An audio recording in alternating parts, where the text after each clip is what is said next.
Hello everyone, welcome to the channel that brings you the best and most authentic accounts of attacks and sightings of the legendary Bigfoot. Before we begin today's story, I want to ask you to subscribe to the channel. It's very important to us, so please subscribe and leave a comment telling me which city you're watching from. We'd love to know. Click the like button, all because. The old Jeep Cherokee groaned as I navigated the winding road leading into the Black Hills. The dense forest loomed on either side, creating a tunnel of green that seemed to swallow us whole. My hands gripped the steering wheel tightly, knuckles white with tension. Despite the excitement of the upcoming camping trip, an inexplicable unease had settled in the pit of my stomach.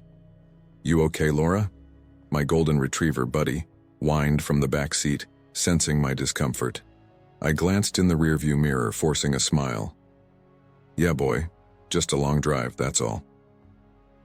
As we climbed higher into the hills, the trees grew taller and closer together, their branches reaching out like gnarled fingers trying to grab the car. The late afternoon sun struggled to penetrate the canopy, casting long shadows across the road. I found myself constantly checking the mirrors, half expecting to see something emerge from the darkness behind us. After what felt like hours, we finally reached the small clearing that would serve as our campsite for the next few days. I pulled off the road and cut the engine, sitting in silence for a moment as I took in our surroundings. The only sounds were the whisper of wind through the trees and Buddy's excited panting. "Well, boy," I said, trying to shake off my nervousness. "We made it. Ready for an adventure?" Buddy's tail thumped against the seat in response, and I couldn't help but laugh. His enthusiasm was contagious, and I felt some of my tension melt away as we got out of the car. The cool mountain air hit me like a refreshing slap to the face, carrying with it the scent of pine and damp earth. I took a deep breath, stretching my arms above my head to work out the kinks from the long drive. Buddy bounded out of the car, immediately darting to the edge of the clearing to mark his territory. "Don't go too far, Buddy," I called out, my voice sounding unnaturally loud in the quiet forest. As I began unloading our gear, I couldn't shake the feeling that we were being watched. Every few minutes I found myself pausing to scan the tree line, searching for... what? I wasn't sure, but the prickle on the back of my neck told me something was out there. "Get it together, Laura," I muttered to myself. "You're just not used to being out in nature. There's nothing out there but squirrels and birds." I focused on setting up the tent, grateful for the distraction. The familiar routine of assembling poles and staking down corners helped calm my nerves. By the time I had finished, the sun was starting to dip below the horizon, painting the sky in brilliant shades of orange and pink. "Buddy, come here, boy," I called out, realizing I hadn't seen him in a while. For a heart-stopping moment, there was no response. Then I heard the rustle of underbrush, and Buddy came bounding back into the clearing, his tongue lolling out of his mouth. "There you are," I said, relief evident in my voice. "Don't scare me like that, okay?" Buddy tilted his head, giving me a quizzical look before trotting over to lap water from his bowl. I shook my head, chuckling at my own paranoia. Of course he was fine. What could possibly happen to him out here? As darkness fell, I set about gathering wood for a fire. The growing shadows seemed to move and shift as I worked, and more than once I spun around, certain I had seen something out of the corner of my eye, but each time there was nothing there but trees and darkness. Finally, with a crackling fire casting a warm glow over our little campsite, I allowed myself to relax a bit. I sat in my folding chair, Buddy curled up at my feet and gazed into the flames. The dancing light cast eerie shadows on the surrounding trees, making them seem to move and sway in an otherworldly dance. "You know, Buddy," I said softly, reaching down to scratch behind his ears. "Maybe this wasn't such a bad idea after all. It's beautiful out here." Buddy lifted his head, his eyes reflecting the firelight as he looked up at me. For a moment, I could have sworn I saw concern in those warm brown eyes, but then he yawned and laid his head back down on his paws. As the night wore on, the sounds of the forest seemed to grow louder. Every snapping twig or rustling leaf made me jump, my imagination conjuring up all sorts of creatures lurking just beyond the ring of firelight. I tried to focus on the beauty of the star-filled sky above, but my eyes kept being drawn back to the impenetrable darkness of the forest. "It's just your imagination," I told myself firmly. "There's nothing out there that wasn't there during the day." But as I stared into the shadows, I couldn't shake the feeling that something was staring back. Something big. Something ancient. Something that didn't want us here. A distant howl broke the silence, causing both Buddy and me to sit up straight. It wasn't like any wolf or coyote I'd ever heard before. It was deeper, more guttural, and seemed to resonate through the very ground beneath us. "What was that?"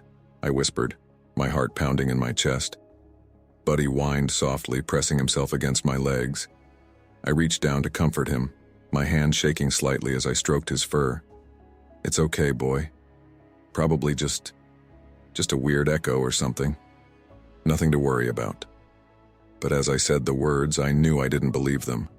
That sound had been too close, too real, too inhuman. With trembling hands, I added more wood to the fire, building it up higher. The larger flames pushed back the darkness a bit, but also deepened the shadows beyond. I found myself imagining shapes moving just at the edge of vision, always disappearing when I tried to focus on them. As the night wore on, exhaustion began to overtake fear. I knew I needed to sleep, but the thought of closing my eyes out here terrified me. Finally, I decided to retreat to the relative safety of the tent. "Come on, buddy," I said, standing up and stretching. "Time for bed." We crawled into the tent, and I zipped the door closed behind us. It was a flimsy barrier against whatever might be out there, but it made me feel a little better. I snuggled into my sleeping bag, Buddy curling up next to me, his warm presence comforting. Just as I was drifting off to sleep, another howl echoed through the night. This one was closer, much closer. Buddy's head shot up, a low growl rumbling in his chest. "Shh, it's okay," I whispered, trying to convince myself as much as him. "We're safe in here. Nothing can get us." But as I lay there in the darkness, listening to the strange sounds of the forest and feeling the weight of something watching us, I couldn't help but wonder, what have I gotten us into? Sleep finally claimed me, but it was fitful and filled with dreams of massive shapes moving through the trees, glowing eyes watching from the shadows, and that bone-chilling howl echoing endlessly through the night. The first rays of dawn filtered through the tent fabric, rousing me from a fitful sleep. My body ached from the hard ground and my mind was foggy with half-remembered nightmares. Buddy stirred beside me, his tail thumping against my leg as he sensed I was awake. "Morning, boy," I mumbled, rubbing the sleep from my eyes. "Ready to explore?" Buddy's enthusiastic bark was answer enough. I unzipped the tent and stepped out into the crisp morning air, stretching my stiff muscles. The clearing looked different in the daylight, less menacing, but somehow still unsettling.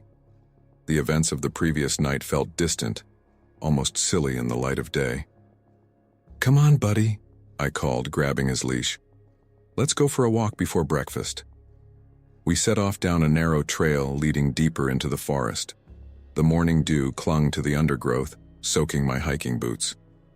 Birds chirped overhead, their cheerful songs at odds with the oppressive feeling that seemed to emanate from the woods themselves. About half a mile from our campsite, the trail opened up into a small, muddy clearing. I stopped short, my breath catching in my throat. There, in the soft earth, was a set of footprints unlike anything I'd ever seen before. "What the hell?" I whispered, crouching down for a closer look. The prints were enormous, easily twice the size of my own foot. They were vaguely human-shaped, but with a strange, ape-like quality to them. 5 toes spread wide, with what looked like claw marks at the tips. The depth of the impressions suggested whatever made them was incredibly heavy. Buddy whined, pulling at his leash to get away from the prints. I stood up slowly, my eyes scanning the surrounding trees. "It's okay, boy," I said, trying to keep my voice steady. "Probably just a bear or something." But I knew that wasn't true. These weren't bear tracks, and they certainly weren't human. A chill ran down my spine as I remembered the howl from the night before. "Let's head back," I said, tugging gently on Buddy's leash. "I think we've gone far enough for today." We turned and started back toward the campsite, my pace quicker than before. Every sound in the forest seemed amplified now. The rustle of leaves, the creak of branches, the scurrying of small animals. I found myself jumping at every noise, my imagination running wild with possibilities of what could be out there. Suddenly, a loud snap echoed through the trees, like a branch breaking under a heavy weight. Buddy froze, his ears perked up and his body tense. I held my breath, straining to hear where the sound had come from. Another snap, closer this time. Then another. Whatever it was big, and it was moving towards us. "Run!" I yelled, my heart pounding in my chest. Buddy didn't need to be told twice. We took off down the trail, branches whipping at my face as we crashed through the underbrush.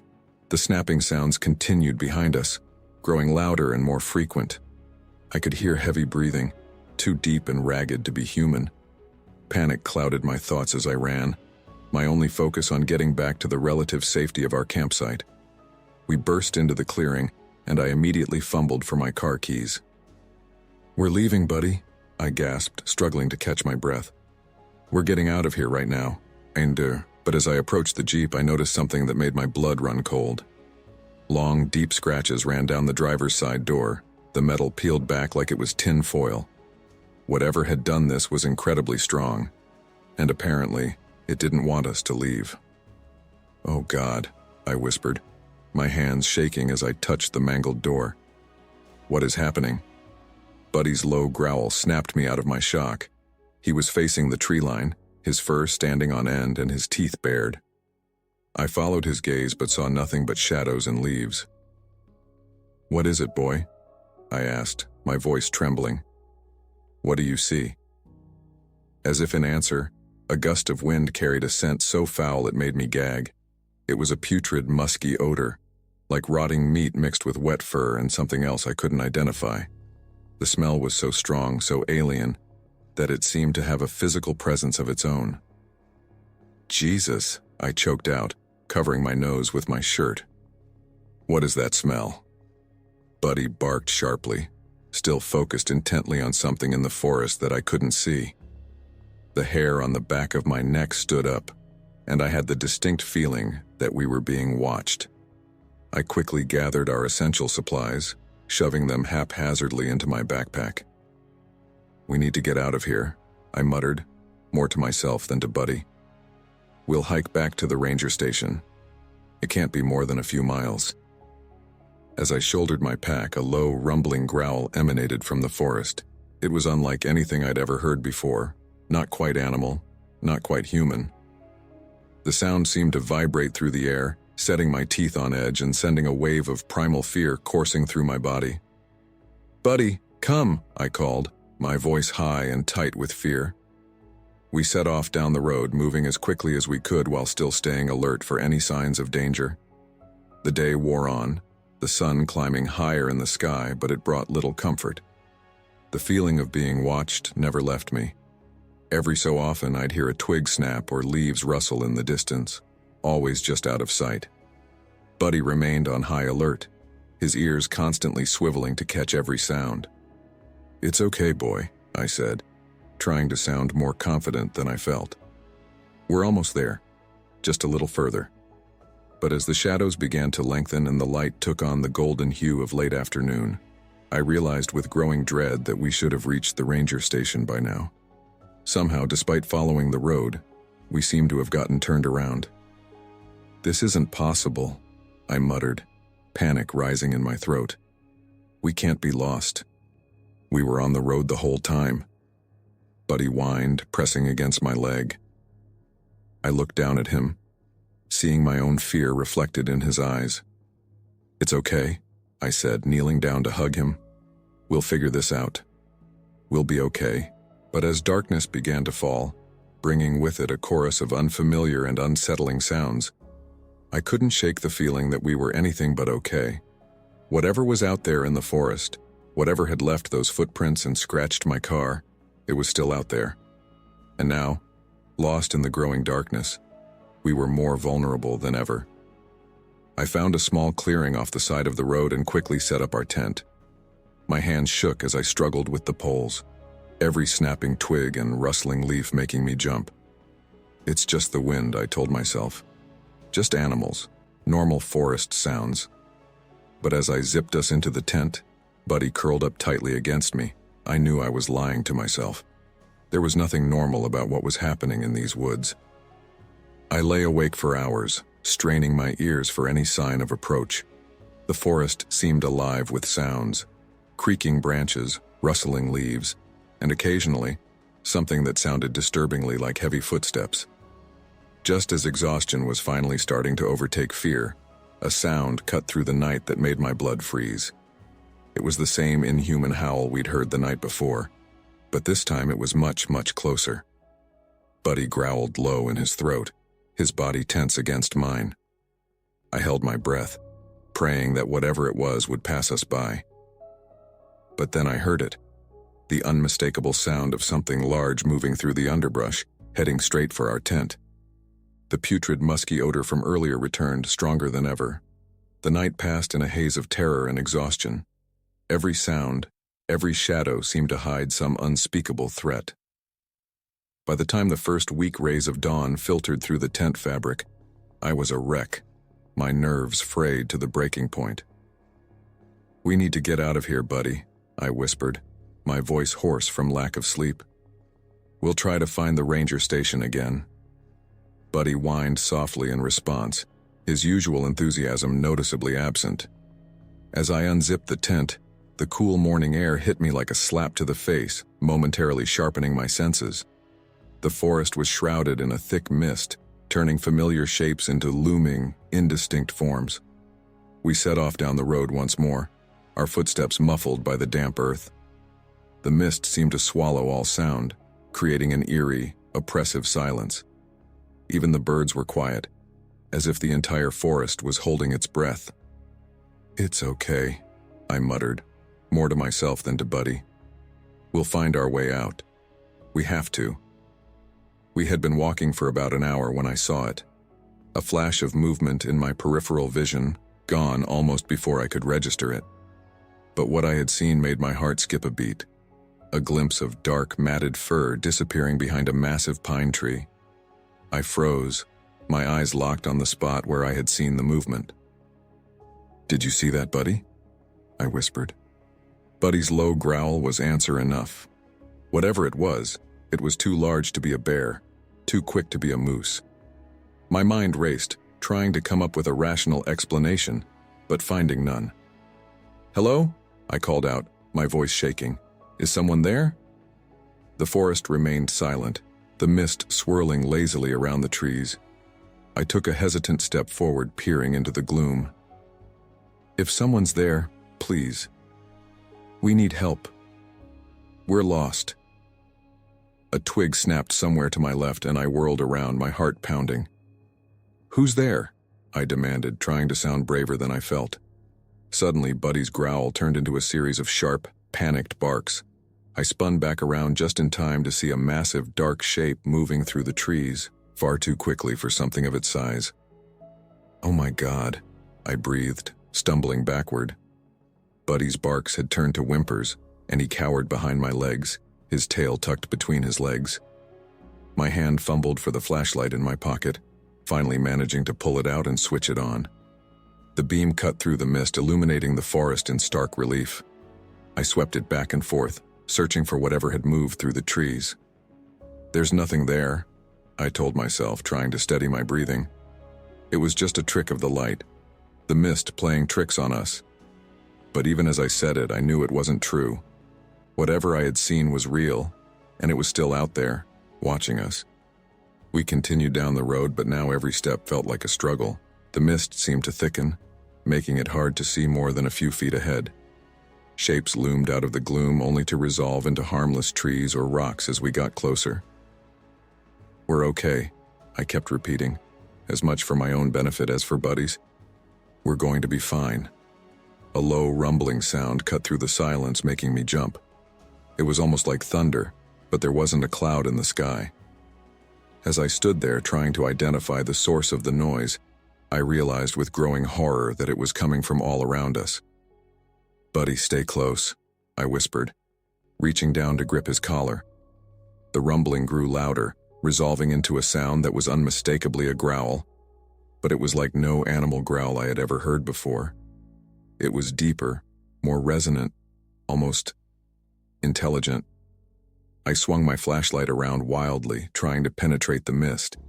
And then, for a split second, the beam caught something that made my blood run cold.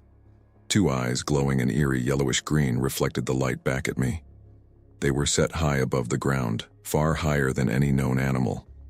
As I stood there, frozen in terror, I realized I was looking at something that shouldn't exist. The eyes blinked once, slowly, and then vanished. "Run!" I screamed, my paralysis finally breaking. Buddy didn't need to be told twice. We took off down the road, the mist swirling around us as we ran. Behind us, I could hear something moving through the forest, keeping pace with us effortlessly.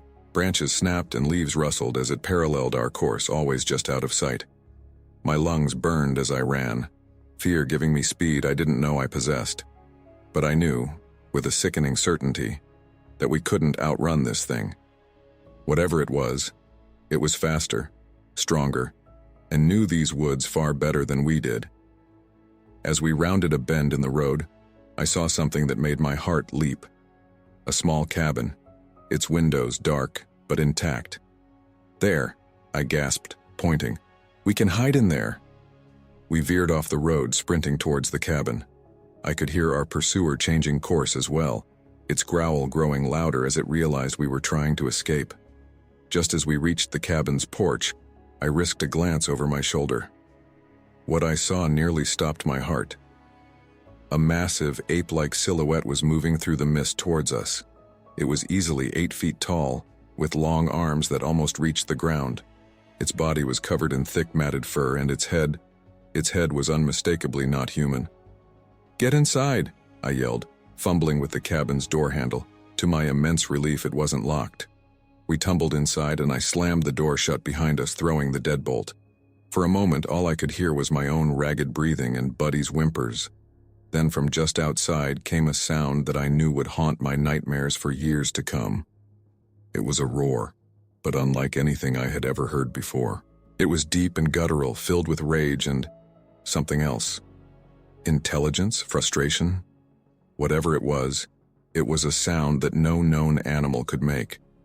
The roar echoed through the forest, seeming to shake the very foundations of the cabin. I pressed my back against the door as if my weight could keep out the monster that lurked just outside. "What is it?" I whispered, tears streaming down my face. "What the hell is out there?" Buddy pressed against my legs, trembling. Outside, I could hear heavy footsteps circling the cabin.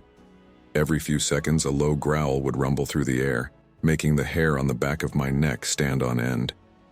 I fumbled for my phone, desperate to call for help. But there was no signal. We were trapped, cut off from the world, with something straight out of a nightmare prowling just outside.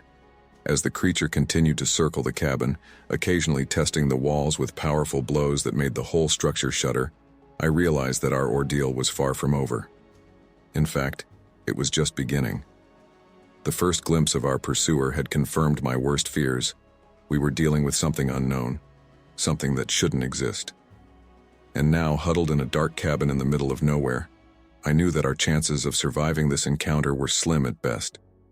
I slid down the door, pulling Buddy close to me. "It's okay, boy," I whispered, burying my face in his fur. "We'll figure this out. We'll get out of this somehow." But as another earth-shaking roar split the air, I wondered if I was lying to myself. The night in the cabin was interminable. Every creak, every groan of the old wood made my heart race. Buddy and I huddled together in a corner, away from the windows, straining our ears for any sign of the creature's presence.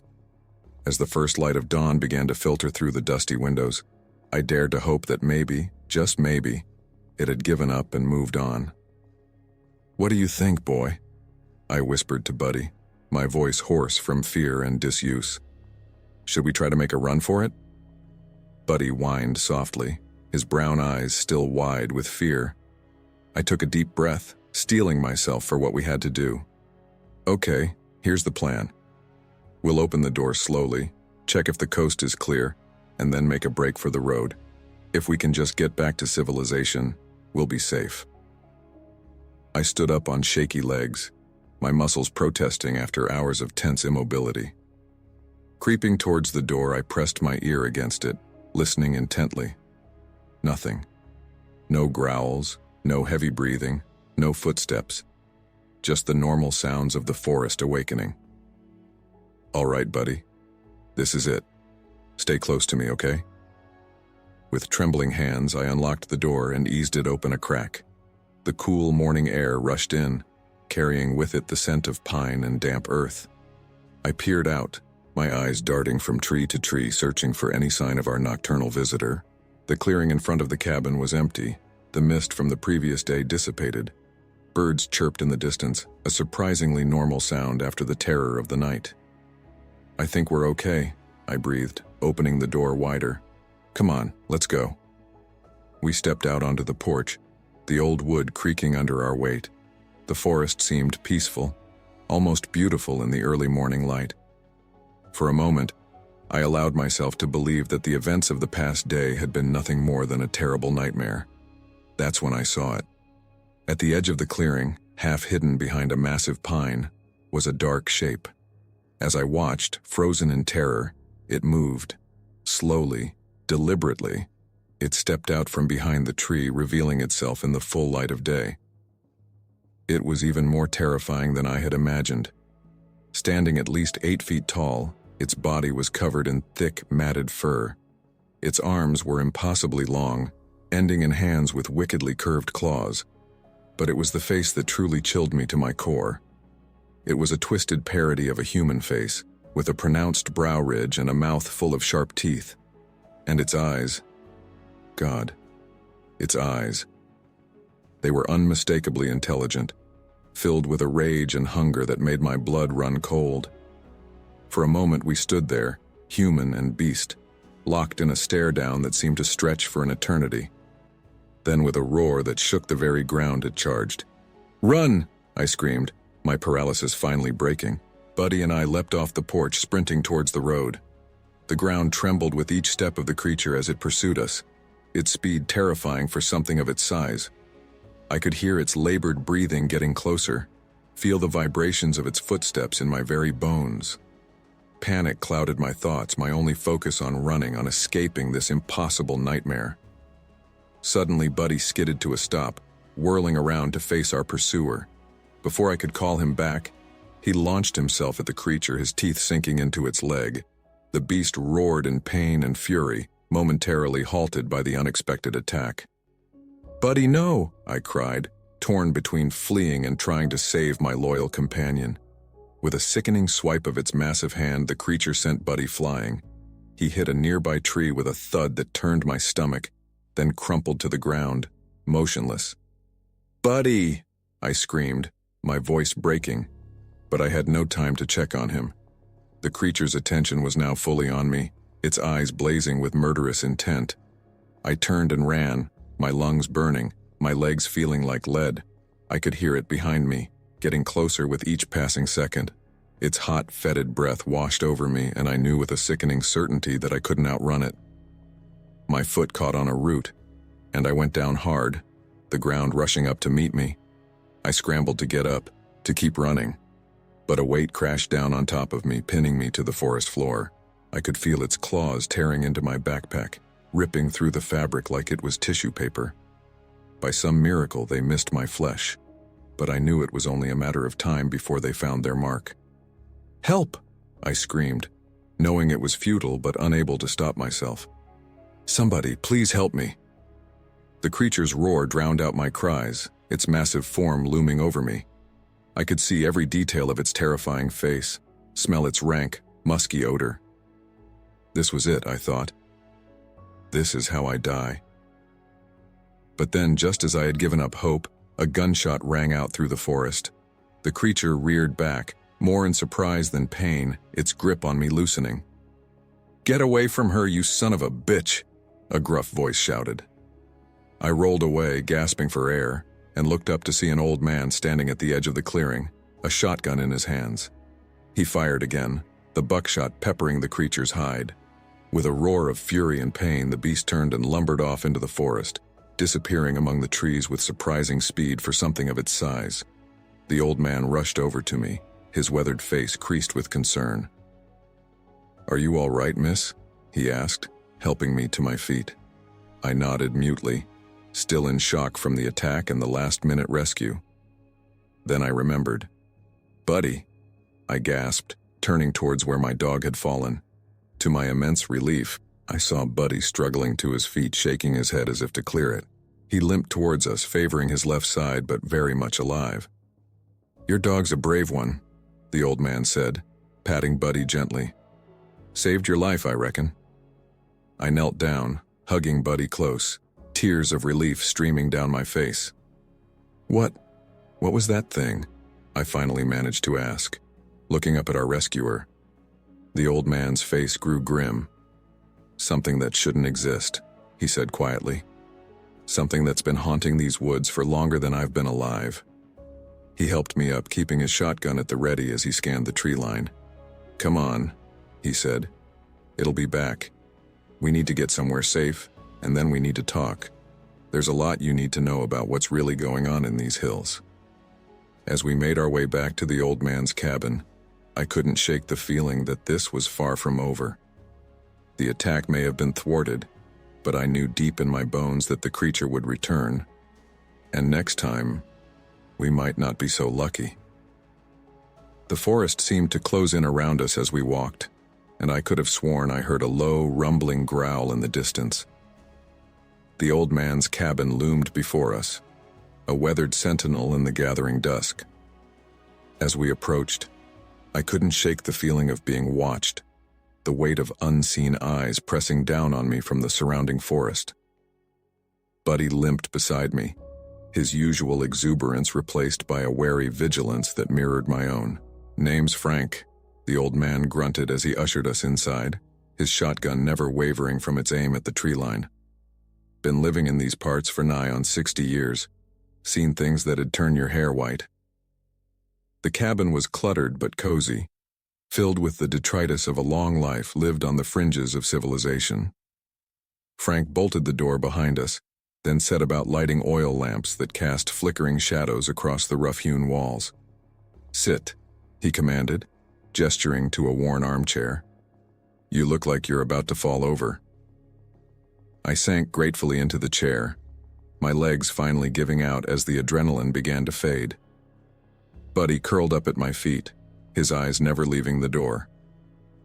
"Now," Frank said, settling into a chair across from me, his shotgun propped against his leg.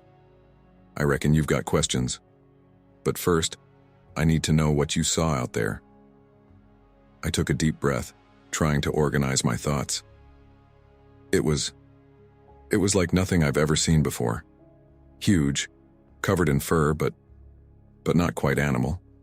Its eyes... I shuddered at the memory. Its eyes were almost human. Frank nodded grimly. That'd be old Slewfoot. Been haunting these woods since before my granddaddy's time." "Old Slewfoot?" I repeated, the folksy name at odds with the terror I'd experienced. "That's what the old-timers called it," Frank explained. "On account of the way it walks, like it's got a bum foot, see, but don't let that fool you. It's faster than anything has a right to be." I leaned forward, my curiosity momentarily overriding my fear. "What is it? Some kind of BigFoot?" Frank snorted. "Bigfoot's a teddy bear compared to this thing. Nah, what we're dealing with is something older, something meaner." He stood up suddenly, moving to a bookshelf crammed with dusty tomes. After a moment of searching, he pulled out a leather-bound volume and brought it back to his seat. "This here's a journal," he said, carefully opening the brittle pages. "Belonged to my great-great-granddaddy. He was one of the first settlers in these parts back in the 1800s. Frank cleared his throat and began to read. August 15th, 1847. "The thing came again last night. Took 2 of our sheep and damn near killed old Tom when he tried to chase it off. It ain't natural the way it moves. Like a man, but not. Saw its eyes in the dark. Lord help me. But I saw intelligence there. And hunger. Always hunger. He closed the book gently. It's been here all this time, picking us off one by one. Most folks, they don't believe. They blame it on bears or wolves or each other. But some of us, we know the truth. I sat back, my mind reeling. But why? Why does it stay here? Why does it hunt us? Frank shrugged. Who can say what goes on in the mind of a monster? Maybe it's protecting something. Maybe it just likes the taste of human flesh. All I know is it ain't gonna stop until we stop it. A chill ran down my spine at his words. Stop it? How? That thing, it's incredibly strong and fast and... My words were cut off by a bone-chilling howl that seemed to come from just outside the cabin. Buddy leapt to his feet, hackles raised, a low growl rumbling in his chest. Frank was on his feet in an instant, shotgun at the ready. It's found us, he said, his voice tight with tension. Must have followed your scent. The howl came again, closer this time, followed by a thud that shook the entire cabin. Something was throwing itself against the walls. We need to get out of here, I said, panic rising in my throat. We need to run. Frank shook his head. No use running. It'll just chase us down. We make our stand here. Another impact rocked the cabin and I heard wood splintering. The creature roared, a sound of pure rage and hunger that turned my blood to ice. Here, Frank said, pressing a hunting knife into my hand. You might need this. I stared at the blade, my hands shaking. I don't know how to use this. Frank's eyes were hard as flint. You'll learn fast, or you'll die slow. Those are the only options we've got left. With a deafening crash, the door exploded inward. Framed in the doorway, backlit by the setting sun, stood the monster. It was even more terrifying up close, its massive form barely contained by the cabin's entrance. For a moment, everything was still. Then, with a roar that shook dust from the rafters, it charged. Frank opened fire, the shotgun's report thunderous in the confined space. The creature staggered but didn't fall, barreling into Frank with the force of a freight train. I screamed as they went down in a tangle of limbs and fur, the shotgun skittering across the floor. Buddy launched himself at the beast, teeth sinking into its arm, but was swatted away with a casual brutality that sent him crashing into a bookshelf. Run! Frank yelled, his voice strained as he grappled with the monster. Get out while you can. But I couldn't move, couldn't leave them. With a yell that was equal parts terror and rage, I charged forward, the hunting knife clutched in my white-knuckled grip. The creature's head snapped around at my approach, its eyes locking onto mine. In that moment, I saw something there that chilled me to my core. Not just hunger, not just rage, but a cold, calculating intelligence. It knew exactly what it was doing. Its massive hand shot out faster than I could react, closing around my throat. I was lifted off my feet, gasping for air as its fetid breath washed over me. The knife fell from my nerveless fingers as dark spots began to dance at the edges of my vision. This is it, I thought. This is how I die. But then, through the fog of impending unconsciousness, I heard Buddy's growl. My loyal friend, battered but not beaten, had struggled to his feet. With a final surge of desperate energy, he hurled himself at the creature, jaws clamping down on its leg. The sudden pain caused the monster to loosen its grip just for a moment. But it was enough. I fell to the floor, gasping and coughing, my lungs burning as they filled with precious air. Frank was there in an instant, scooping up the fallen shotgun. The eyes, he yelled. Go for the eyes. I scrambled for the knife, my fingers closing around the hilt just as the creature turned its attention back to me. Its face loomed close, jaws opening to reveal rows of yellowed, razor-sharp teeth. With a scream that tore at my raw throat, I swung the knife upward with all my might. The blade connected, sinking deep into the monster's left eye. The roar that followed was deafening, a howl of pain and fury that seemed to shake the very foundations of the earth. The creature reared back, clawing at its ruined eye, giving Frank the opening he needed. The shotgun roared twice in quick succession, the blasts catching the monster full in the chest. It staggered backward, crashing through the remains of the doorway and out into the gathering darkness. For a moment, all was quiet, save for our ragged breathing. Then, from the forest, came a sound that made my blood run cold. A low, keening wail filled with pain and rage and promise. It wasn't dead, and it would be back. Frank helped me to my feet, his weathered face grim in the fading light. "We've bought ourselves some time," he said, "but not much, we need to move." I nodded, still gasping for breath, and looked around for Buddy. My heart clenched when I saw him lying motionless by the overturned bookshelf. "Buddy?" I called, my voice hoarse. "Come on, boy, we have to go." To my immense relief, his tail thumped weakly against the floor. He was alive, but hurt. I went to him, gently running my hands over his body, checking for injuries. "He's a tough one," Frank said, keeping watch at the shattered doorway. "But we can't stay here. That thing'll be back, and it'll bring friends." I looked up sharply. "Friends? There are more of them?" Frank's expression was grim. "Where there's one, there's always more. We need to get to the old mine. There's a reason they don't come near it." As I helped Buddy to his feet, supporting his weight, I couldn't shake the feeling that we were stepping from one nightmare into another. The creature's wail echoed through the forest once more, closer this time. "Let's go," Frank said, hefting the shotgun. "And pray we make it before dark, because once night falls, these woods belong to them." As we stepped out into the deepening twilight, the forest seemed to close in around us. Every shadow held a potential threat, every rustle of leaves a harbinger of doom. But we had no choice. We had to move, had to find safety before the creatures found us. And so we set off into the gathering darkness, 3 battered survivors against an ancient evil. The battle was far from over. In fact, I had a sinking feeling that it was only just beginning. The true horrors of the night still lay ahead, waiting for us in the depths of the old mine. And as we stumbled through the darkening forest, I couldn't shake the feeling that our struggles thus far had been merely a prelude to the true nightmare that awaited us. The old mine loomed before us, a gaping maw of darkness carved into the mountainside.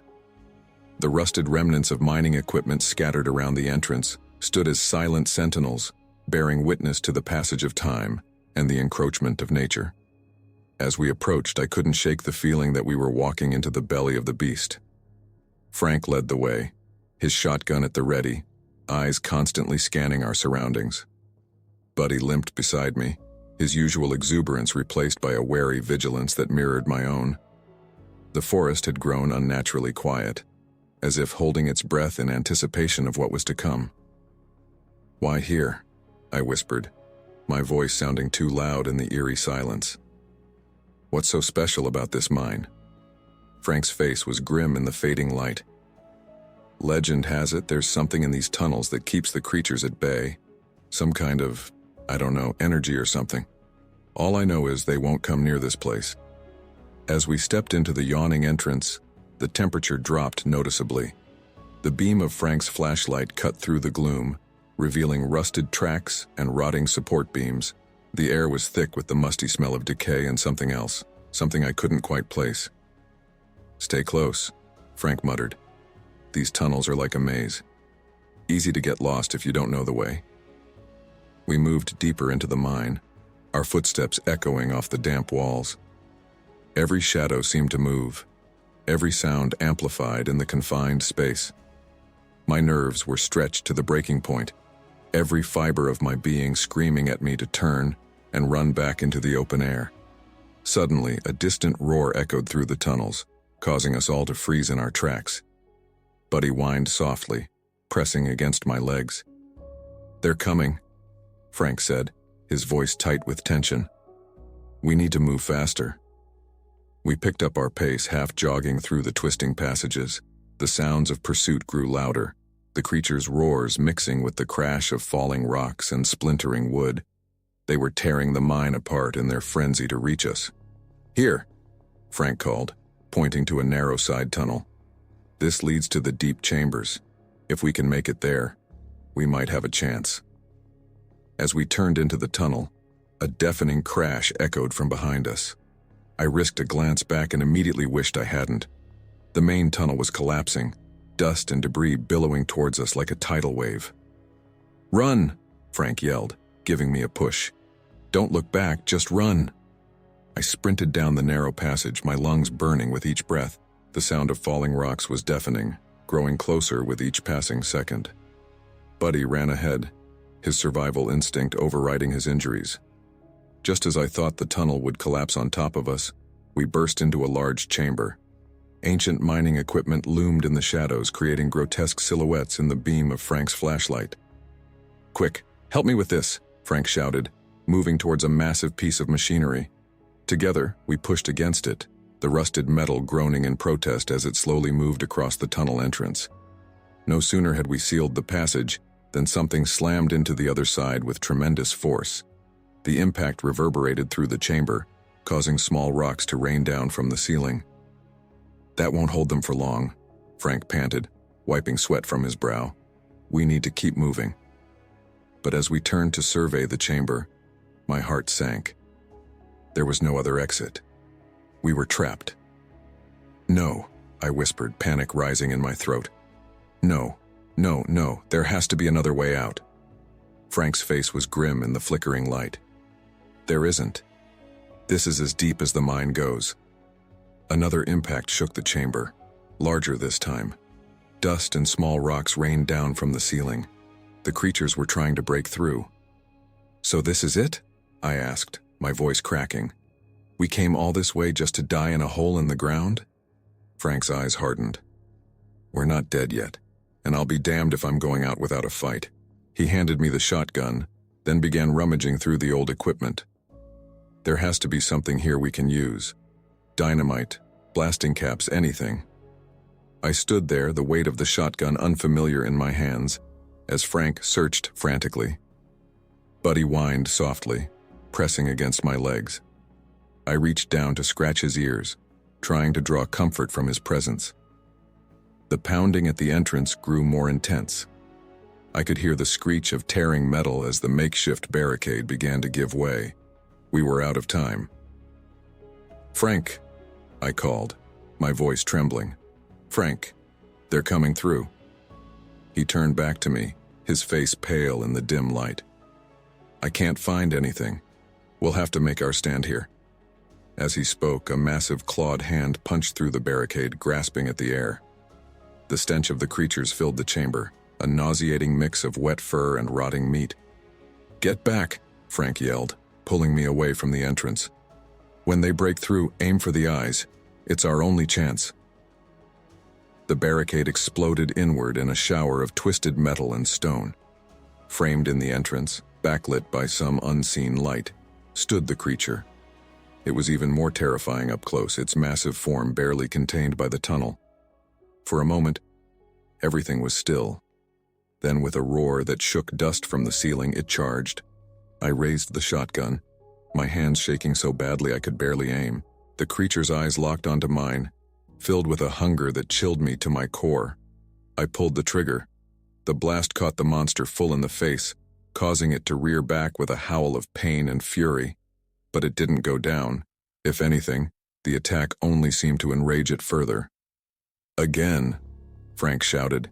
"Keep firing." I pumped the shotgun and fired again and again, each blast driving the creature back a step. But for every one we drove back, another took its place. They poured into the chamber in an endless stream, their roars deafening in the confined space. Buddy launched himself at one of the creatures, his teeth sinking into its leg. The monster howled and swatted at him, sending my loyal friend crashing into a pile of equipment. "Buddy!" I screamed, my moment of distraction nearly costing me my life as a clawed hand swung past my face, missing by inches. Frank was there in an instant, swinging a length of pipe he'd found. The metal connected with the creature's head with a sickening crunch, but it barely seemed to notice. We were fighting a losing battle, and we all knew it. For every creature we managed to wound or drive back, two more took its place. They were toying with us now, their inhuman eyes gleaming with a terrible intelligence as they slowly closed in. Just as I was about to give in to despair, a strange humming filled the air. It started low, barely noticeable beneath the sounds of combat, but quickly grew in intensity. The creatures noticed it too, their attacks faltering as they looked around in confusion. The humming grew louder, reverberating through the chamber, until I could feel it in my bones. A soft blue light began to emanate from the walls, pulsing in time with the sound. The effect on the creatures was immediate and shocking. They recoiled from the light, howling in what could only be described as fear. As the humming reached a fever pitch, they turned and fled, scrambling over each other in their haste to escape. And then, as suddenly as it had begun, the humming stopped. The blue light faded, leaving us in the dim glow of Frank's flashlight. For a long moment, none of us moved. The sudden silence was deafening after the chaos of battle. What just happened? I finally managed to ask, my voice hoarse. Frank shook his head slowly, his eyes wide with disbelief. I don't know. I've never seen anything like that before. Buddy limped over to us, whining softly. I knelt down to check him over, relief washing over me as I realized his injuries weren't serious. We need to get out of here, Frank said, already moving towards the entrance. I don't know what that was, but I don't want to be here if it happens again. I nodded, too exhausted and overwhelmed to argue. We made our way back through the tunnels, our pace much slower now that the immediate danger had passed. The mine was eerily quiet, showing no sign of the battle that had just taken place. As we emerged into the pre-dawn light, I took a deep breath, savoring the fresh air. The forest was coming alive with the sounds of birds and small animals, a stark contrast to the unnatural silence of the night before. What do we do now? I asked, turning to Frank. His face was grim as he surveyed the forest. We warn people, we prepare, because whatever drove those things off, it won't keep them away forever. They'll be back. I nodded, a chill running down my spine despite the growing warmth of the day. We had survived the night, but at what cost? And what horrors still lay ahead? As we made our way down the mountain, I couldn't shake the feeling that our ordeal was far from over. The creatures were still out there waiting in the shadows. And next time, we might not be so lucky. The sun rose over the trees, casting long shadows across the forest floor. In the distance, I thought I heard a low, rumbling growl, a reminder that in these woods, darkness was never far away. Our escape had been narrow, our survival hanging by a thread. But as I looked at Frank's determined face and felt Buddy's comforting presence by my side, I knew that whatever came next, we would face it together. The horrors of the night were behind us, but the true test still lay ahead. In the light of day, we would have to confront not just the monsters that lurked in the shadows, but the fear and doubt that threatened to consume us. The pale morning light filtered through the trees as we stumbled out of the forest, our clothes torn and caked with dirt and blood. The events of the night felt like a distant nightmare, but the aches in my body and the haunted look in Frank's eyes were stark reminders of the horrors we'd endured. As we emerged from the tree line, I fumbled for my phone, my hands shaking so badly I could barely grip it. The screen was cracked, but by some miracle it still worked. I dialed 911, my heart pounding as I waited for someone to answer. 911, what's your emergency? The dispatcher's calm voice was a lifeline to normalcy. We need help, I stammered, my voice hoarse from screaming. We were attacked in the woods. There's something out there. Ma'am, can you tell me your location? I looked around frantically, realizing I had no idea where we were. Frank gently took the phone from my trembling hands. We're about 2 miles east of the old Willow Creek campground, he said, his voice steady despite the night's ordeal. There's an old logging road that comes out near here. We'll wait by the road.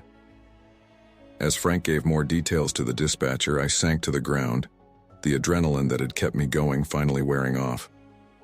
Buddy limped over and curled up beside me, his warm presence a small comfort in the face of overwhelming fear and exhaustion. It felt like hours before we heard the distant wail of sirens. A park ranger's truck pulled up, followed closely by an ambulance. The ranger, a tall man with a skeptical look on his weathered face, approached us cautiously. "I'm Ranger Mike Holbrook," he said, his eyes scanning our battered appearances. "We got a call about some kind of animal attack?" I nodded, struggling to my feet. "It wasn't just an animal," I began, the words tumbling out in a rush. It was something else. Something huge and intelligent." Ranger Holbrook's expression grew even more skeptical. "Ma'am, why don't you start from the beginning? Tell me exactly what happened."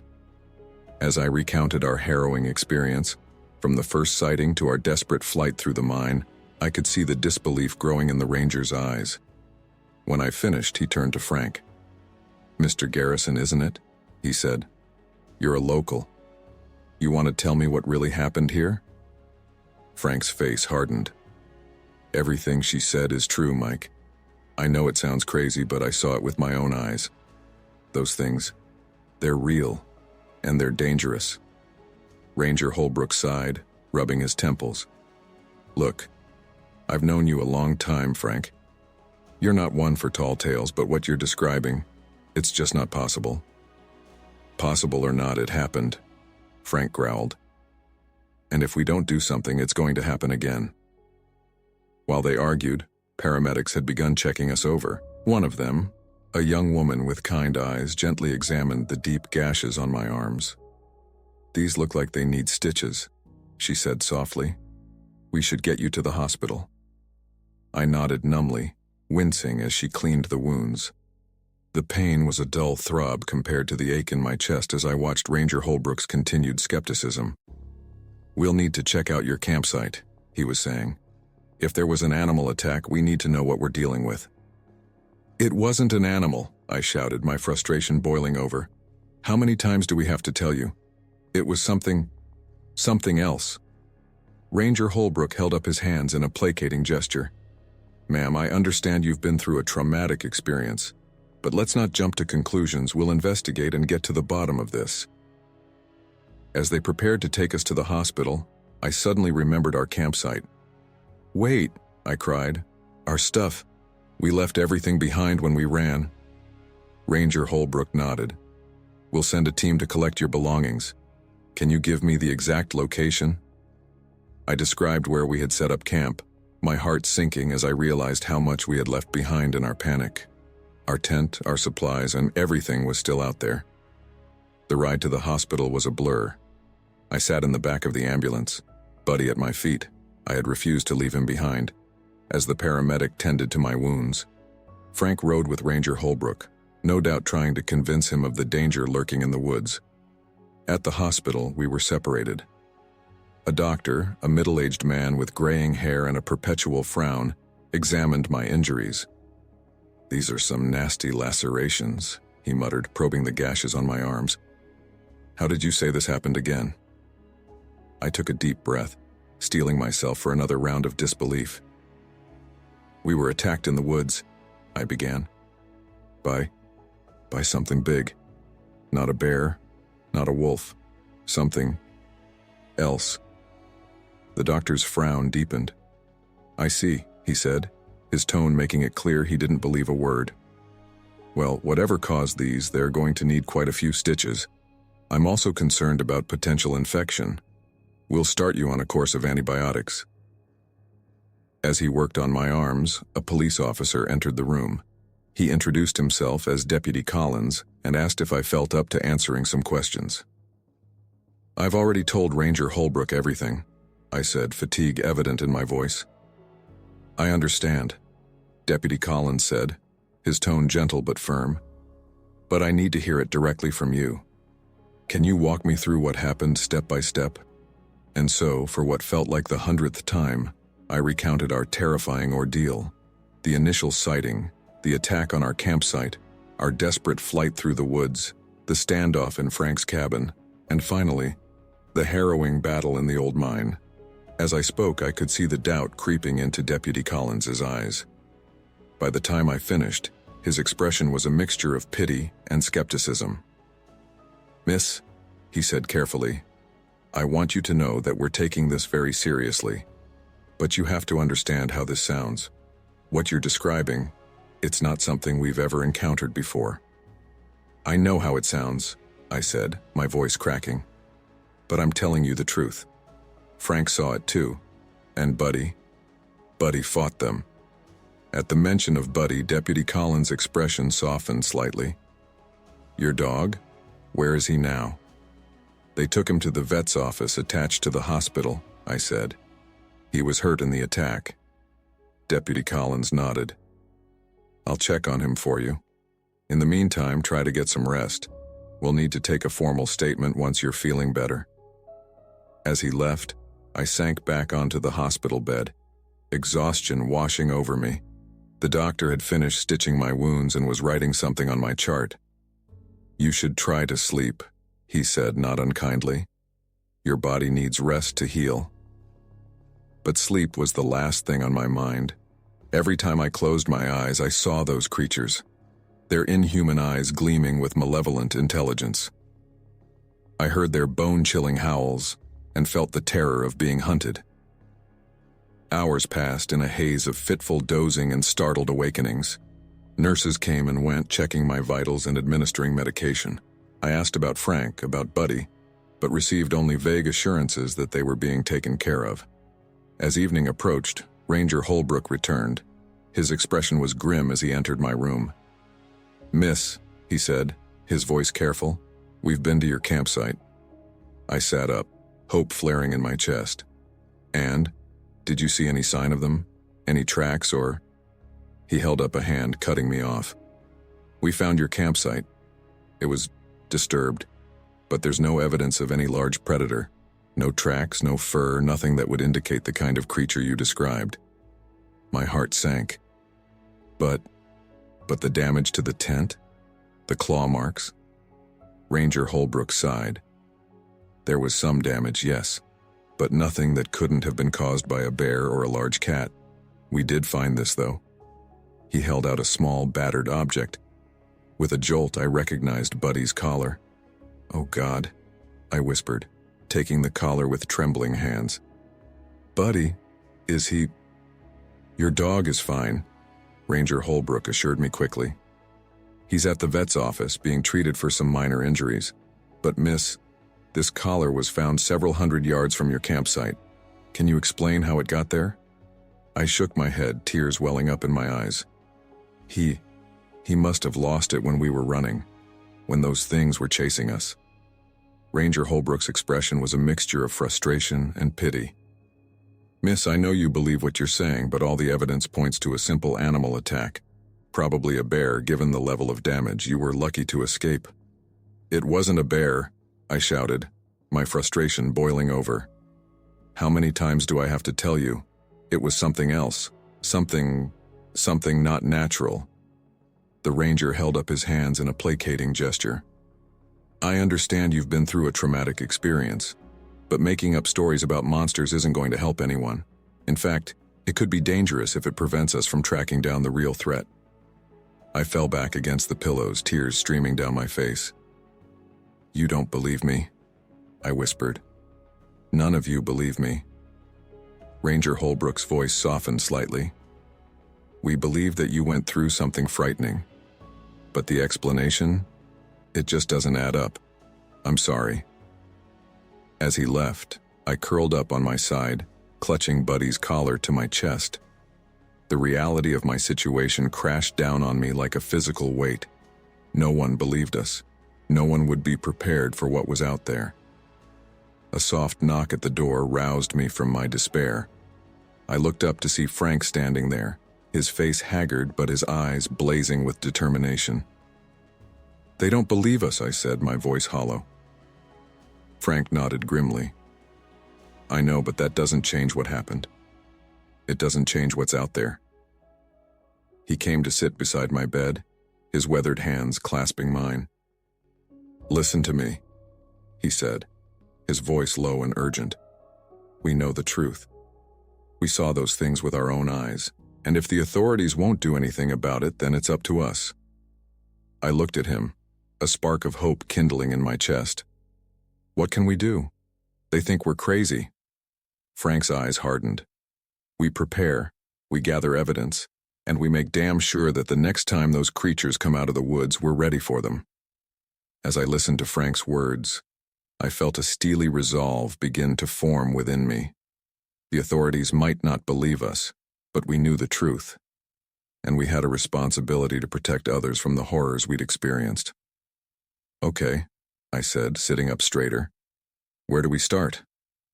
Frank smiled, a grim, determined expression. First, we get you out of this hospital. Then we go back to my cabin. I've got some old journals there, records of other sightings over the years. We'll start piecing together what we know. As Frank laid out his plan, I felt a mix of fear and excitement coursing through me. We were embarking on a dangerous path, one that would likely lead us back into conflict with those terrifying creatures. But we had no choice. The alternative, doing nothing, letting others fall victim to the horrors lurking in the woods, was unthinkable. The next few days passed in a blur of discharged paperwork, skeptical looks from medical staff, and hushed conversations with Frank. Buddy was released from the vet, his injuries thankfully minor. His presence was a comfort, a tangible reminder that I wasn't crazy, that what we had experienced was real. As we prepared to leave the hospital, Deputy Collins approached us one last time. I hope you understand, he said, his tone apologetic but firm, that we have to go with the most logical explanation. We'll be issuing a bear warning for the area, but that's all we can do based on the evidence.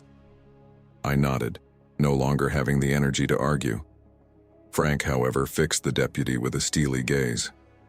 You're making a mistake, he said quietly, and people are going to get hurt because of it. Deputy Collins shifted uncomfortably under Frank's stare. Mr. Garrison, I've known you for years. You're not one for tall tales or flights of fancy. But what you're suggesting, it's just not possible. A lot of things weren't possible until they were, Frank replied. You remember that when reports start coming in of missing hikers and torn-up campsites. With that ominous warning, we left the hospital. The drive back to Frank's cabin was tense, each of us lost in our own thoughts. The forest seemed different now, its shadows deeper, its silence more menacing. Every rustle of leaves, every snapping twig, sent a jolt of adrenaline through my system. As we pulled up to the cabin, the sight of the splintered door and claw-marked walls sent a shiver down my spine. This was where our true ordeal had begun, where we had first come face to face with the impossible. Home sweet home, Frank muttered, his voice tinged with bitter irony. We spent the next few hours securing the cabin as best we could, boarding up windows and reinforcing the door. As night fell, we gathered around Frank's kitchen table, a collection of old journals and maps spread out before us. These go back generations, Frank explained, gesturing to the worn leather-bound books. My family's been in these parts since the 1800s, and in all that time, there have been stories, sightings, things that couldn't be explained. I leafed through one of the journals, my eyes widening as I read account after account of encounters similar to ours. Why hasn't anyone done anything about this before? I asked. Frank's expression was grim. Same reason they don't believe us now. It's easier to blame it on bears or mountain lions or people's imaginations. Anything but face the truth of what's really out there. As we pored over the old records, a pattern began to emerge. The sightings seemed to cluster around certain areas, certain times of the year. Look at this, I said, pointing to a map where Frank had marked known encounters. They all seem to center around this region here. Frank nodded, his eyes lighting up with grim satisfaction. The old mine. I always knew there was something special about that place, something that kept them at bay. We worked late into the night, piecing together fragments of information, trying to build a coherent picture of what we were dealing with. By the time exhaustion forced us to stop, we had the beginnings of a plan. We need proof, Frank said as we prepared for bed. Irrefutable evidence that these things exist. It's the only way anyone will believe us. I nodded, a mixture of determination and fear churning in my gut. And once we have that proof, what then? Frank's eyes met mine, his gaze steely. Then we make sure everyone knows the truth, and we prepare for war. As I lay in bed that night, Buddy curled up protectively at my feet, I couldn't shake the feeling that we were embarking on a dangerous path. We were two people, three, counting Buddy, against creatures that defied explanation. The odds were overwhelmingly against us. But as I drifted off to sleep, one thought kept circling in my mind. We had survived. Against all odds, we had faced these monsters and lived to tell the tale. And if we could do that, then maybe, just maybe, we stood a chance of stopping them for good. The aftermath of our ordeal was just the beginning. The real battle, the fight to uncover the truth and protect others from the horrors lurking in the shadows, was only just beginning. And as terrifying as that thought was, I knew we had no choice but to see it through. In the darkness of Frank's spare room, with the sounds of the forest creeping in through the boarded-up windows, I made a silent vow. We would find the truth. We would make people believe. And no matter what it took, we would stop these creatures from claiming any more victims. As I finally drifted off to sleep, my dreams were filled with glowing eyes and bone-chilling howls. But this time, instead of running, I stood my ground. The battle for survival was over. The fluorescent lights of the Rapid City Journal's office buzzed overhead, their harsh glow making me squint.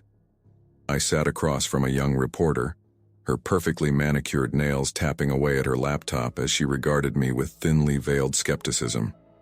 "So, Mr. Thompson," she began, her voice dripping with condescension, "tell me again about this BigFoot encounter." I clenched my fists under the table, fighting the urge to scream. How many times would I have to relive this nightmare? "Like I've said before," I started, my voice strained. "I was camping in the Black Hills with my dog, Buddy.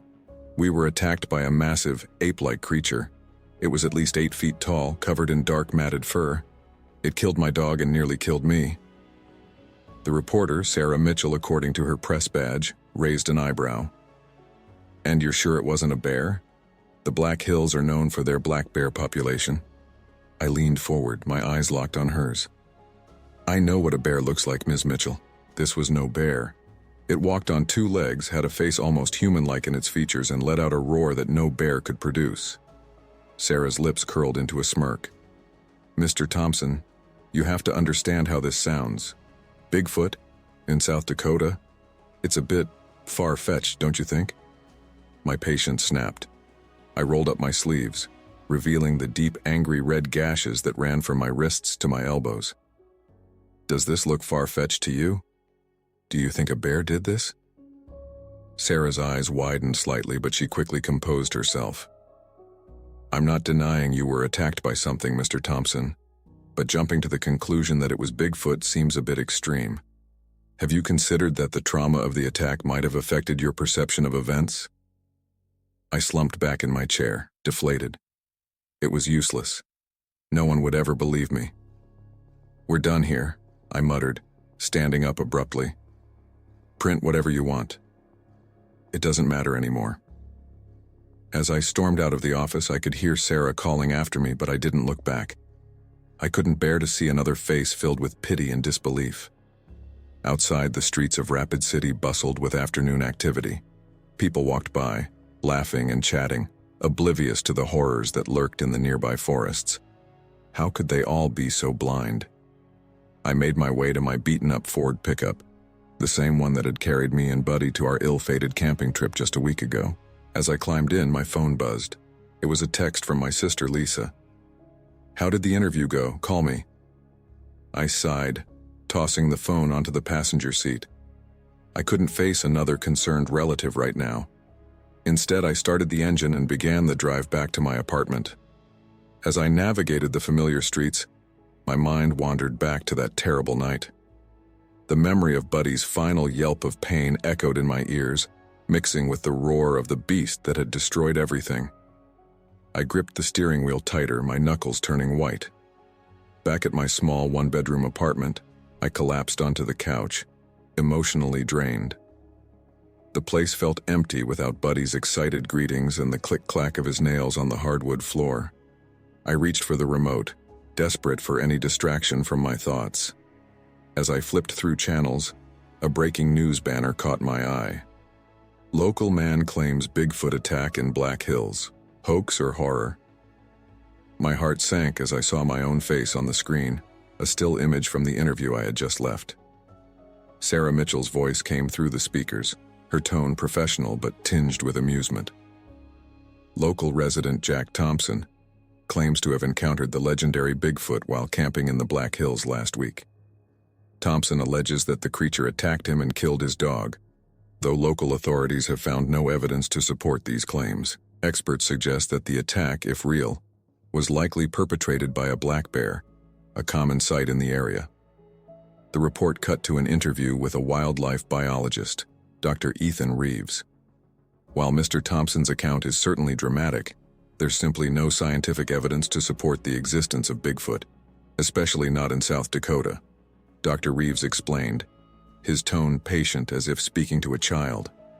It's much more likely that he encountered a bear and, in the heat of the moment, misinterpreted what he saw. Trauma can do strange things to the human mind.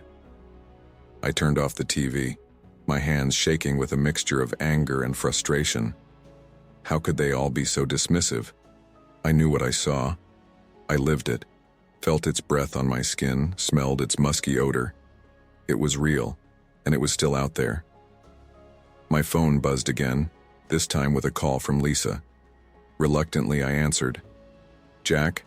Oh, thank God, I just saw the news. Are you okay? Lisa's voice was filled with concern. I sighed heavily. I'm fine, Lisa. Just tired of no one believing me.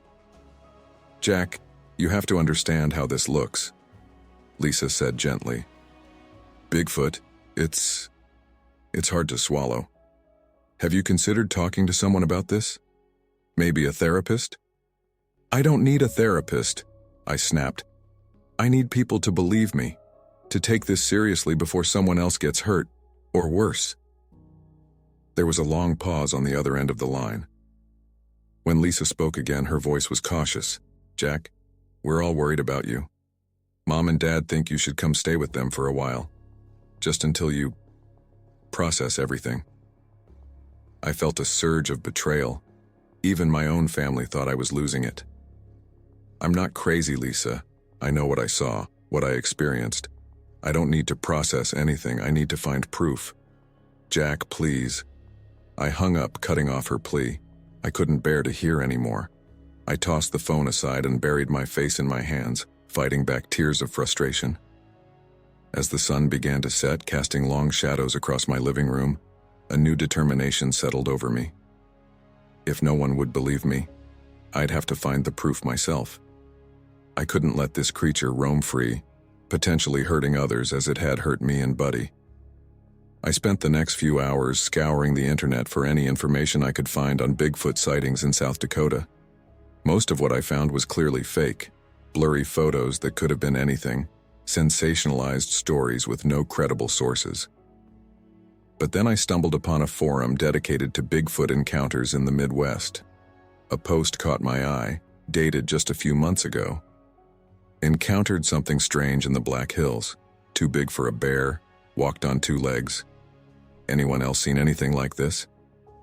My heart raced as I read the comments. Most were skeptical, but a few seemed genuinely interested. One user, CryptoHunter605, stood out. I've been tracking something in that area for years. If you're serious about what you saw, contact me. We need to talk. Without hesitation, I created an account and sent a private message to CryptoHunter605.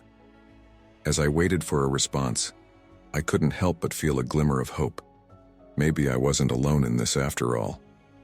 The next morning, I woke to find a reply waiting for me. Meet me at Sylvan Lake at noon tomorrow. Come alone. I'll be wearing a red cap. It was cryptic, but I didn't care. Finally, someone was taking me seriously.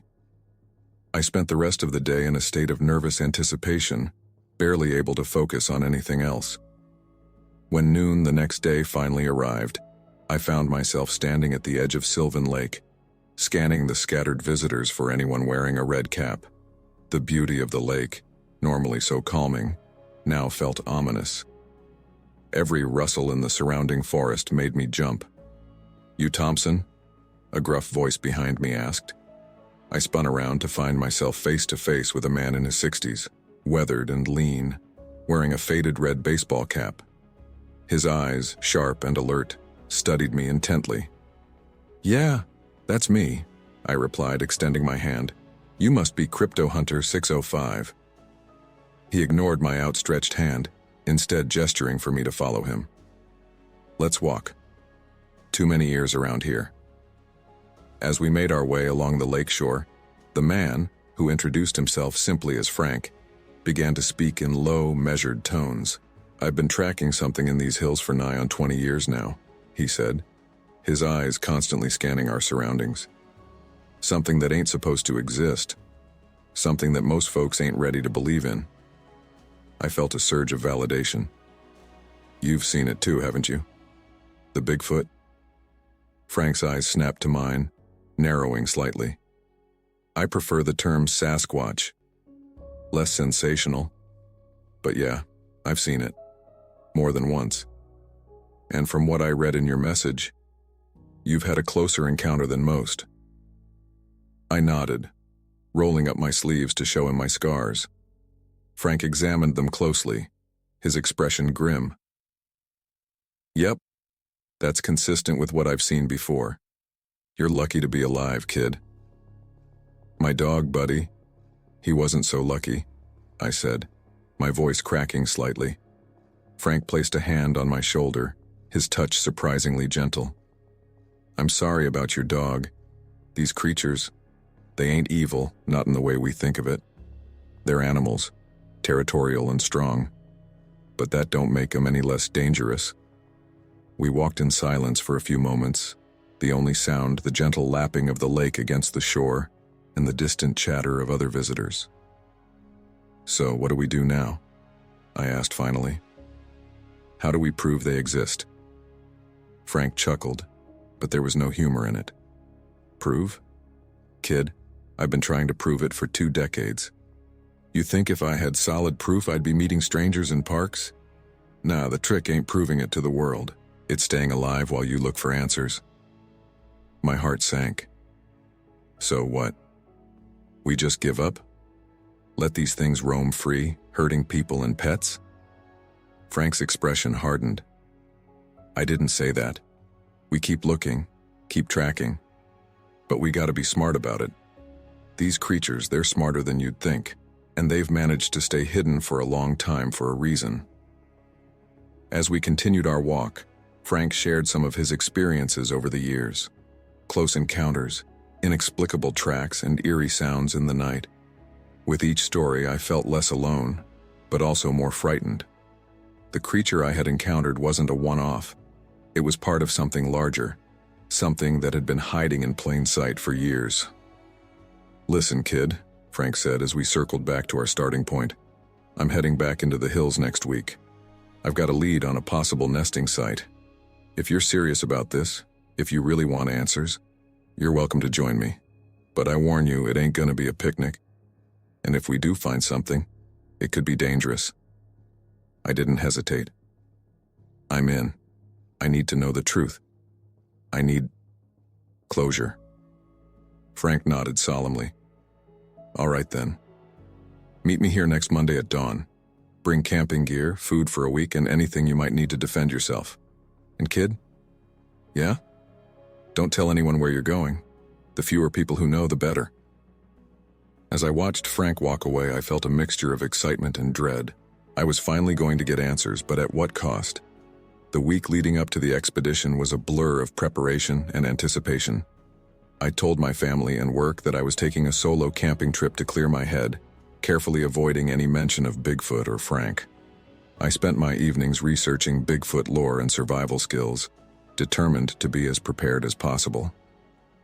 The night before the trip, I lay awake in bed, my mind racing.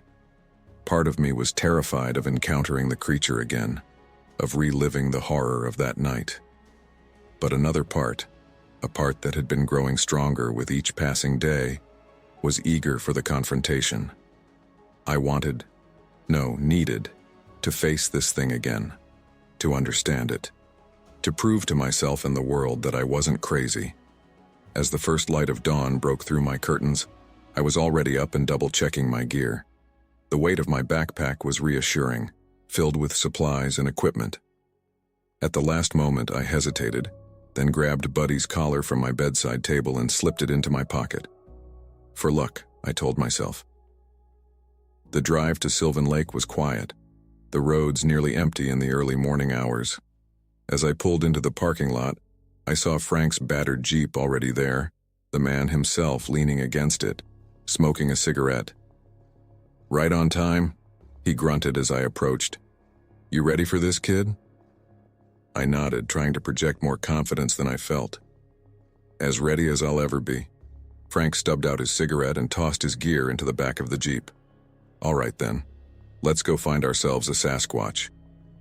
As we drove deeper into the Black Hills, the familiar scenery brought back flashes of that terrible night. I gripped the door handle tightly, my knuckles turning white. Frank must have noticed my tension. "First time back since the attack?" he asked, his voice uncharacteristically gentle. I nodded, not trusting myself to speak. "It gets easier," he said, his eyes fixed on the winding road ahead.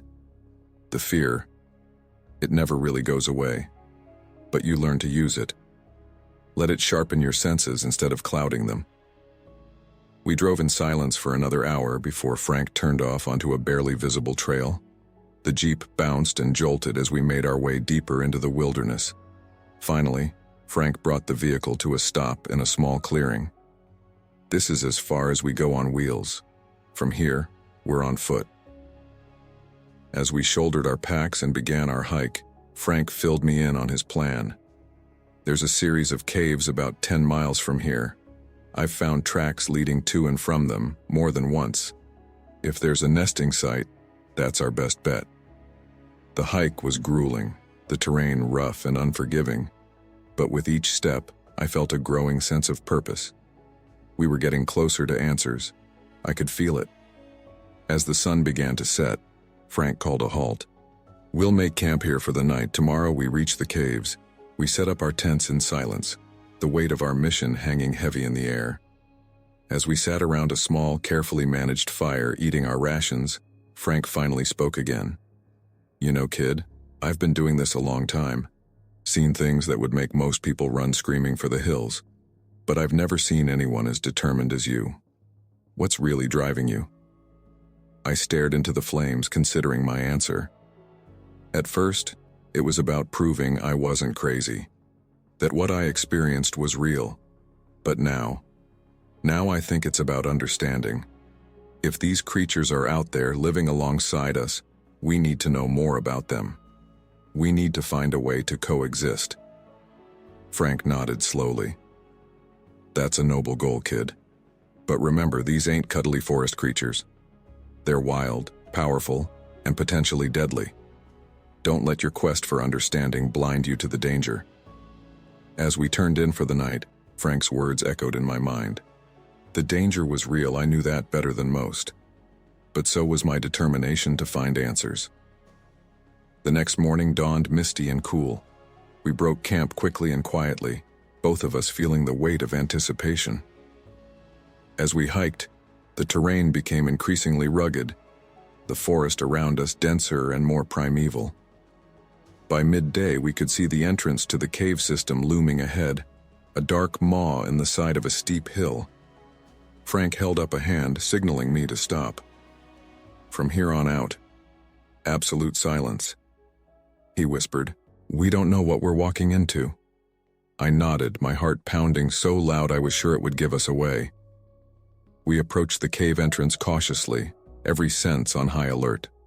The smell hit me first, that same musky, animalistic odor I remembered from the attack. My stomach churned, memories flooding back. Frank must have noticed my reaction because he placed a steadying hand on my shoulder, his eyes questioning. I nodded, silently confirming that the scent was familiar.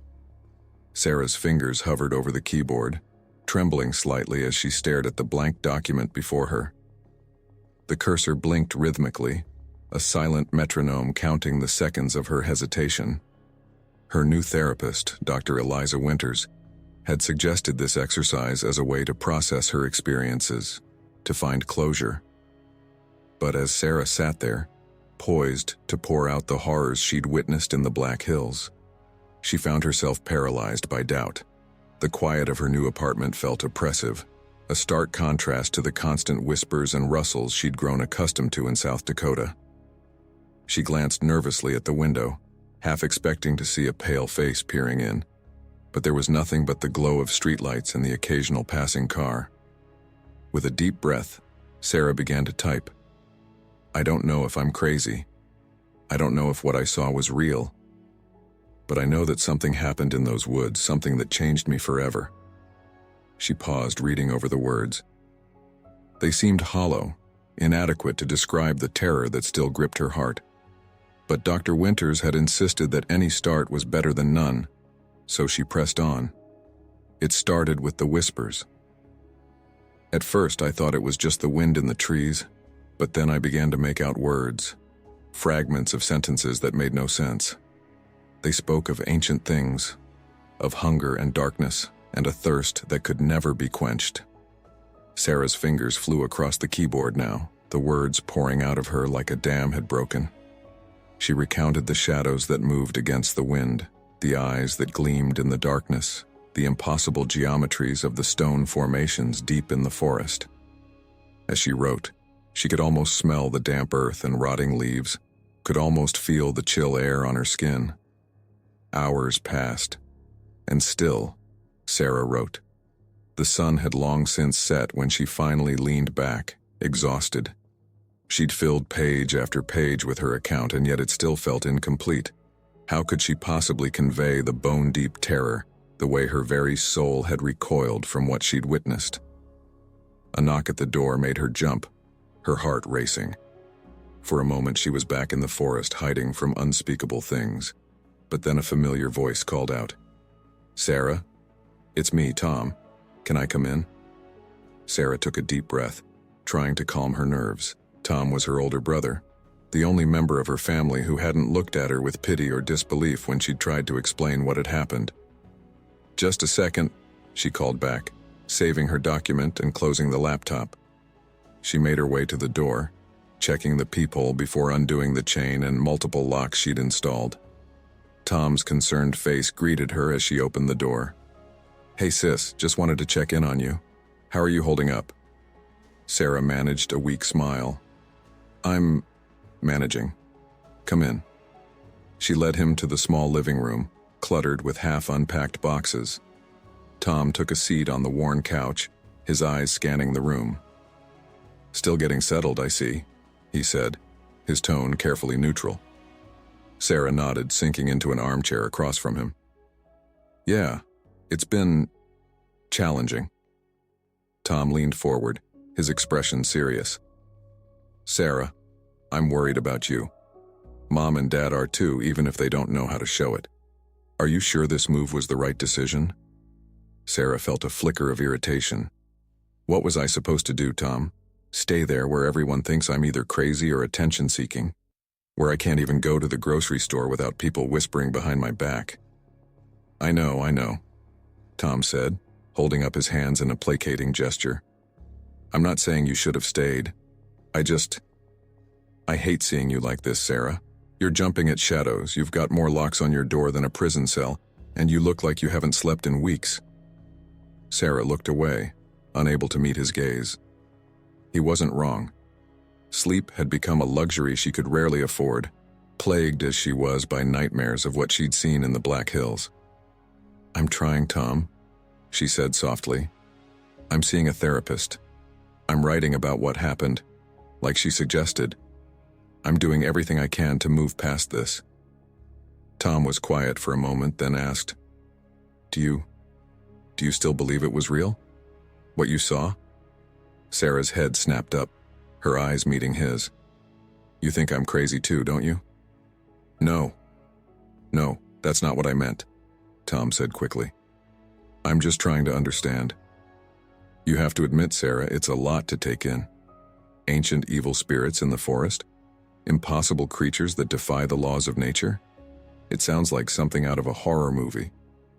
Sarah stood up abruptly, pacing the small room. Don't you think I know that? Don't you think I've told myself 1,000 times that it couldn't be real? That I must have imagined it all? But I know what I saw, Tom. I know what I felt. She stopped, turning to face her brother. You weren't there. You didn't see the way the shadows moved, didn't hear the voices that whispered impossible things. You didn't feel the presence of something so old, so alien, that your mind could barely comprehend it. Tom stood up, moving to put a comforting hand on her shoulder. I believe that you believe it, Sarah. And I'm here for you, no matter what.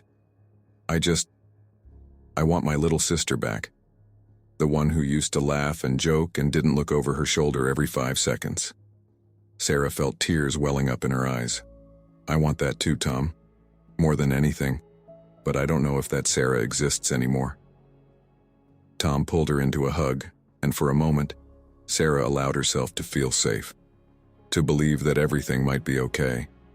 But even as she clung to her brother, a part of her remained alert, listening for whispers, watching for movement in the shadows. When Tom finally left, promising to check in on her again soon, Sarah found herself standing at the window, staring out at the city streets below.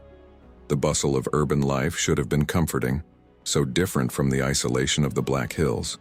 But as she watched the people hurrying by, oblivious to the horrors that lurked in the dark places of the world, she felt more alone than ever. She returned to her laptop, opening the document she'd been working on earlier. As she read over what she'd written, doubt began to creep in. Had it really happened the way she remembered? Or had her mind, overwhelmed by trauma, concocted these fantastical horrors as a way to cope? Sarah closed her eyes, trying to recall the details of her experience, but the memories seemed to slip away like smoke, leaving behind only a lingering sense of dread. When she opened her eyes again, she found her hands poised over the keyboard once more. This time she typed, "Maybe I am crazy. Maybe none of it was real. But if that's true, why can't I shake this feeling? Why do I still hear whispers in the silence, still see movement in the corners of my vision? Why do I feel, deep in my bones, that something is coming?" She saved the document and closed the laptop, her head aching from the strain of trying to separate reality from nightmare. As she made her way to the bedroom, she found herself checking the locks on the windows and doors, drawing the curtains tight against the night. In bed, Sarah stared at the ceiling, listening to the unfamiliar sounds of the city. A car horn blared in the distance, and she flinched, her mind immediately conjuring images of otherworldly creatures lurking in the shadows. She reached for the bedside lamp, unwilling to face the darkness alone. As the soft light filled the room, Sarah's eyes were drawn to a dark spot on the wall near the ceiling. She frowned, not remembering having noticed it before. As she watched, the spot seemed to grow, spreading like ink across the white paint. Sarah's heart began to race.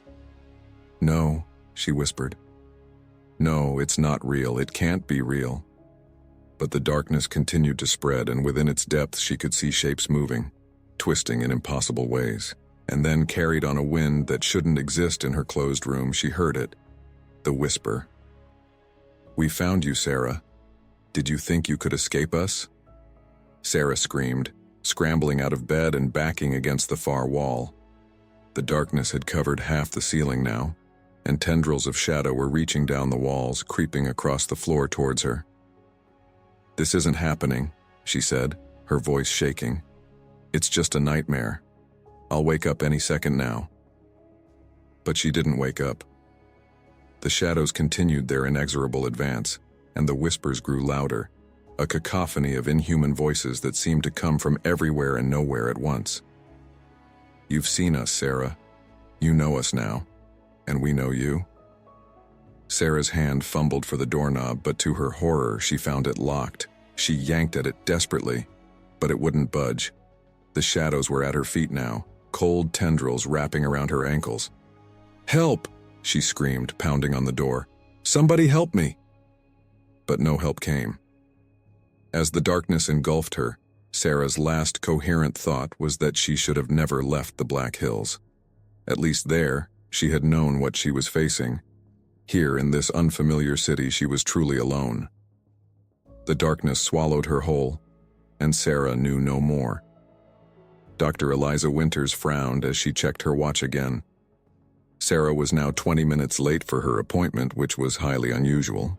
The young woman had been punctual to a fault in their previous sessions, often arriving early and pacing nervously in the waiting room. With a sigh, Dr. Winters picked up her phone and dialed Sarah's number. It rang several times before going to voicemail. "Sarah, this is Dr. Winters. You missed our appointment today and I'm a bit concerned. Please give me a call when you get this message, even if it's just to reschedule. I hope everything's all right." She hung up, her frown deepening. Something about this situation felt off. Sarah had been making progress, slowly but surely. She'd been writing about her experiences as suggested, and had even started to question some of her more outlandish beliefs about what had happened in the Black Hills. Dr. Winters pulled up Sarah's file on her computer, scanning through her notes from their last session. Sarah had mentioned feeling watched, even in her new apartment, far from South Dakota. At the time, Dr. Winters had attributed it to lingering paranoia, a common symptom in patients who had experienced trauma. But now, a seed of doubt began to grow in her mind. After a moment's hesitation, Dr. Winters picked up her phone again, this time dialing the emergency contact number Sarah had provided, her brother Tom. The phone rang twice before a male voice answered. "Hello? Hello? Is this Tom? This is Dr. Eliza Winters, Sarah's therapist." There was a pause on the other end of the line. "Yes, this is Tom. Is something wrong? Is Sarah okay?" Dr. Winters chose her words carefully. "I'm not sure, Tom. Sarah missed her appointment today, which is very unlike her. I was wondering if you've heard from her recently." Another pause, longer this time. When Tom spoke again, his voice was tight with worry. I saw her last night. She seemed upset, but that's not unusual these days. I've been trying to call her all morning, but she's not picking up. I thought maybe she was just sleeping in, but now you're worried," Dr. Winters finished for him. "Yeah," Tom said, his voice barely above a whisper. "Doc, do you think there might be something to what Sarah was saying? About what happened in the Black Hills?" Dr. Winters felt a chill run down her spine. As a professional, she knew she should reassure Tom, tell him that Sarah's experiences were likely the result of trauma and an overactive imagination. But something stopped her. Maybe it was the genuine fear she'd seen in Sarah's eyes when she recounted her experiences. Or maybe it was just intuition. Whatever the reason, she found herself saying, "I think we should check on her, Tom, as soon as possible." Tom's relief was palpable. "I'll head over to her apartment now. Can you meet me there?" "Of course," Dr. Winters said, already reaching for her car keys. "I'll be there as quickly as I can." As she hurried out of her office, Dr. Winters couldn't shake the feeling that they were already too late. She just hoped that whatever they found at Sarah's apartment, it would be something that modern psychology and modern reality could explain. Tom arrived at Sarah's apartment building first, his heart pounding as he took the stairs two at a time. He'd tried calling Sarah again on the way over, but it had gone straight to voicemail. By the time he reached her floor, he was out of breath and trembling with anxiety. He knocked on Sarah's door, calling out, "Sarah, it's Tom. Are you in there?" Silence was his only answer. He knocked again, louder this time. "Sarah, please, if you're in there, open the door. I'm worried about you." Still nothing. Tom was about to try the doorknob when he heard footsteps behind him. He turned to see a middle-aged woman with kind eyes and a worried expression hurrying down the hallway. "Are you Tom?" she asked as she approached. When he nodded, she continued, "I'm Dr. Winters. Have you had any luck?" Tom shook his head. No response. I'm really worried, Doc. This isn't like her at all. Dr. Winters nodded, her expression grave. I agree. I think we need to get into that apartment. Do you have a spare key? No, but... Tom hesitated, then seemed to come to a decision. Sarah told me where she keeps a spare, just in case of emergencies, under the fire extinguisher cabinet at the end of the hall. They quickly retrieved the key, and Tom's hand shook as he inserted it into the lock. The door swung open with an ominous creak, revealing a dark interior. Sarah? Tom called out as they entered. Are you here? Dr. Winters found the light switch and flipped it on. The living room looked much as it had when Tom had visited the night before. Half-unpacked boxes scattered around, Sarah's laptop closed on the coffee table. But there was an eerie stillness to the air, a sense that something was very, very wrong. I'll check the bedroom, Tom said, his voice tight with fear. You look around here. Dr. Winters nodded, moving to examine the laptop as Tom disappeared down the short hallway. She opened it, finding it still powered on but in sleep mode. As she woke it up, she heard Tom's voice tight with panic. Doc, you need to see this. She hurried to the bedroom, freezing in the doorway at the sight that greeted her. Tom stood in the center of the room, his face pale with shock. But it wasn't Tom that caught her attention. It was the walls. Every inch of available space was covered in writing. Words, phrases, and symbols were scrawled in what looked like black marker, covering the walls, the ceiling, even parts of the floor. Some of it was in English, but much of it was in languages Dr. Winters didn't recognize. Angular scripts that hurt her eyes to look at, flowing characters that seemed to move when she wasn't looking directly at them. What is all this? She whispered, her professional detachment crumbling in the face of this inexplicable scene. Tom shook his head, his eyes wide with fear. I don't know. But look at this. He pointed to a section of wall near the bed. There, written in larger letters than the rest, was a message that made Dr. Winters' blood run cold. They found me. I'm sorry. Don't look for me. Sarah, Tom choked out, his voice breaking. Oh God, Sarah, what happened to you? Dr. Winters forced herself to take a deep breath, to try and approach this rationally. Tom, we need to call the police. Whatever happened here, Sarah could be in real danger. Tom nodded numbly, pulling out his phone. As he dialed 911, Dr. Winters found herself drawn to the writing on the walls. Most of it was nonsensical, strings of words and symbols that meant nothing to her.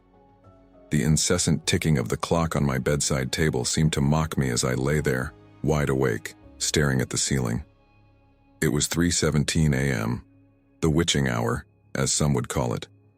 But for me, every hour felt cursed, tainted by the memories that refused to fade. I closed my eyes, willing sleep to come, but as soon as darkness enveloped me, I saw it again. The massive, hulking figure, the glowing eyes, the inhuman roar that still echoed in my nightmares. My eyes snapped open, my heart racing, and a thin sheen of sweat coating my skin.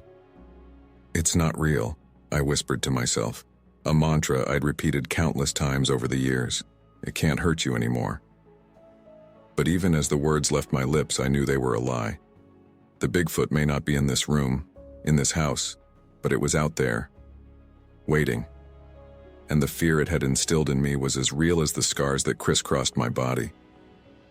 I reached out, fumbling in the dark until my fingers closed around the worn leather of Buddy's collar.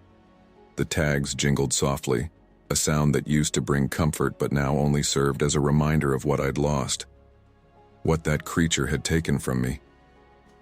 I'm sorry, boy, I murmured, clutching the collar to my chest. I'm so sorry I couldn't save you. Sleep was a lost cause. With a heavy sigh, I swung my legs over the side of the bed and stood up. The floorboards creaked under my weight as I made my way to the kitchen, Buddy's collar still in my hand. The house was quiet, save for the gentle hum of the refrigerator and the occasional settling of the old structure.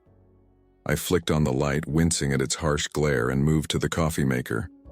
As the machine gurgled to life, I leaned against the counter, my eyes drawn to the window above the sink. The backyard was cloaked in darkness, the trees at its edge nothing more than looming shadows. But for a moment, just a split second, I could have sworn I saw something move among them. Something large. My breath caught in my throat, and I stumbled backward, nearly knocking over a chair in my haste. "No," I gasped, squeezing my eyes shut. "It's not real. It's not here." When I opened my eyes again, the yard was still. Empty.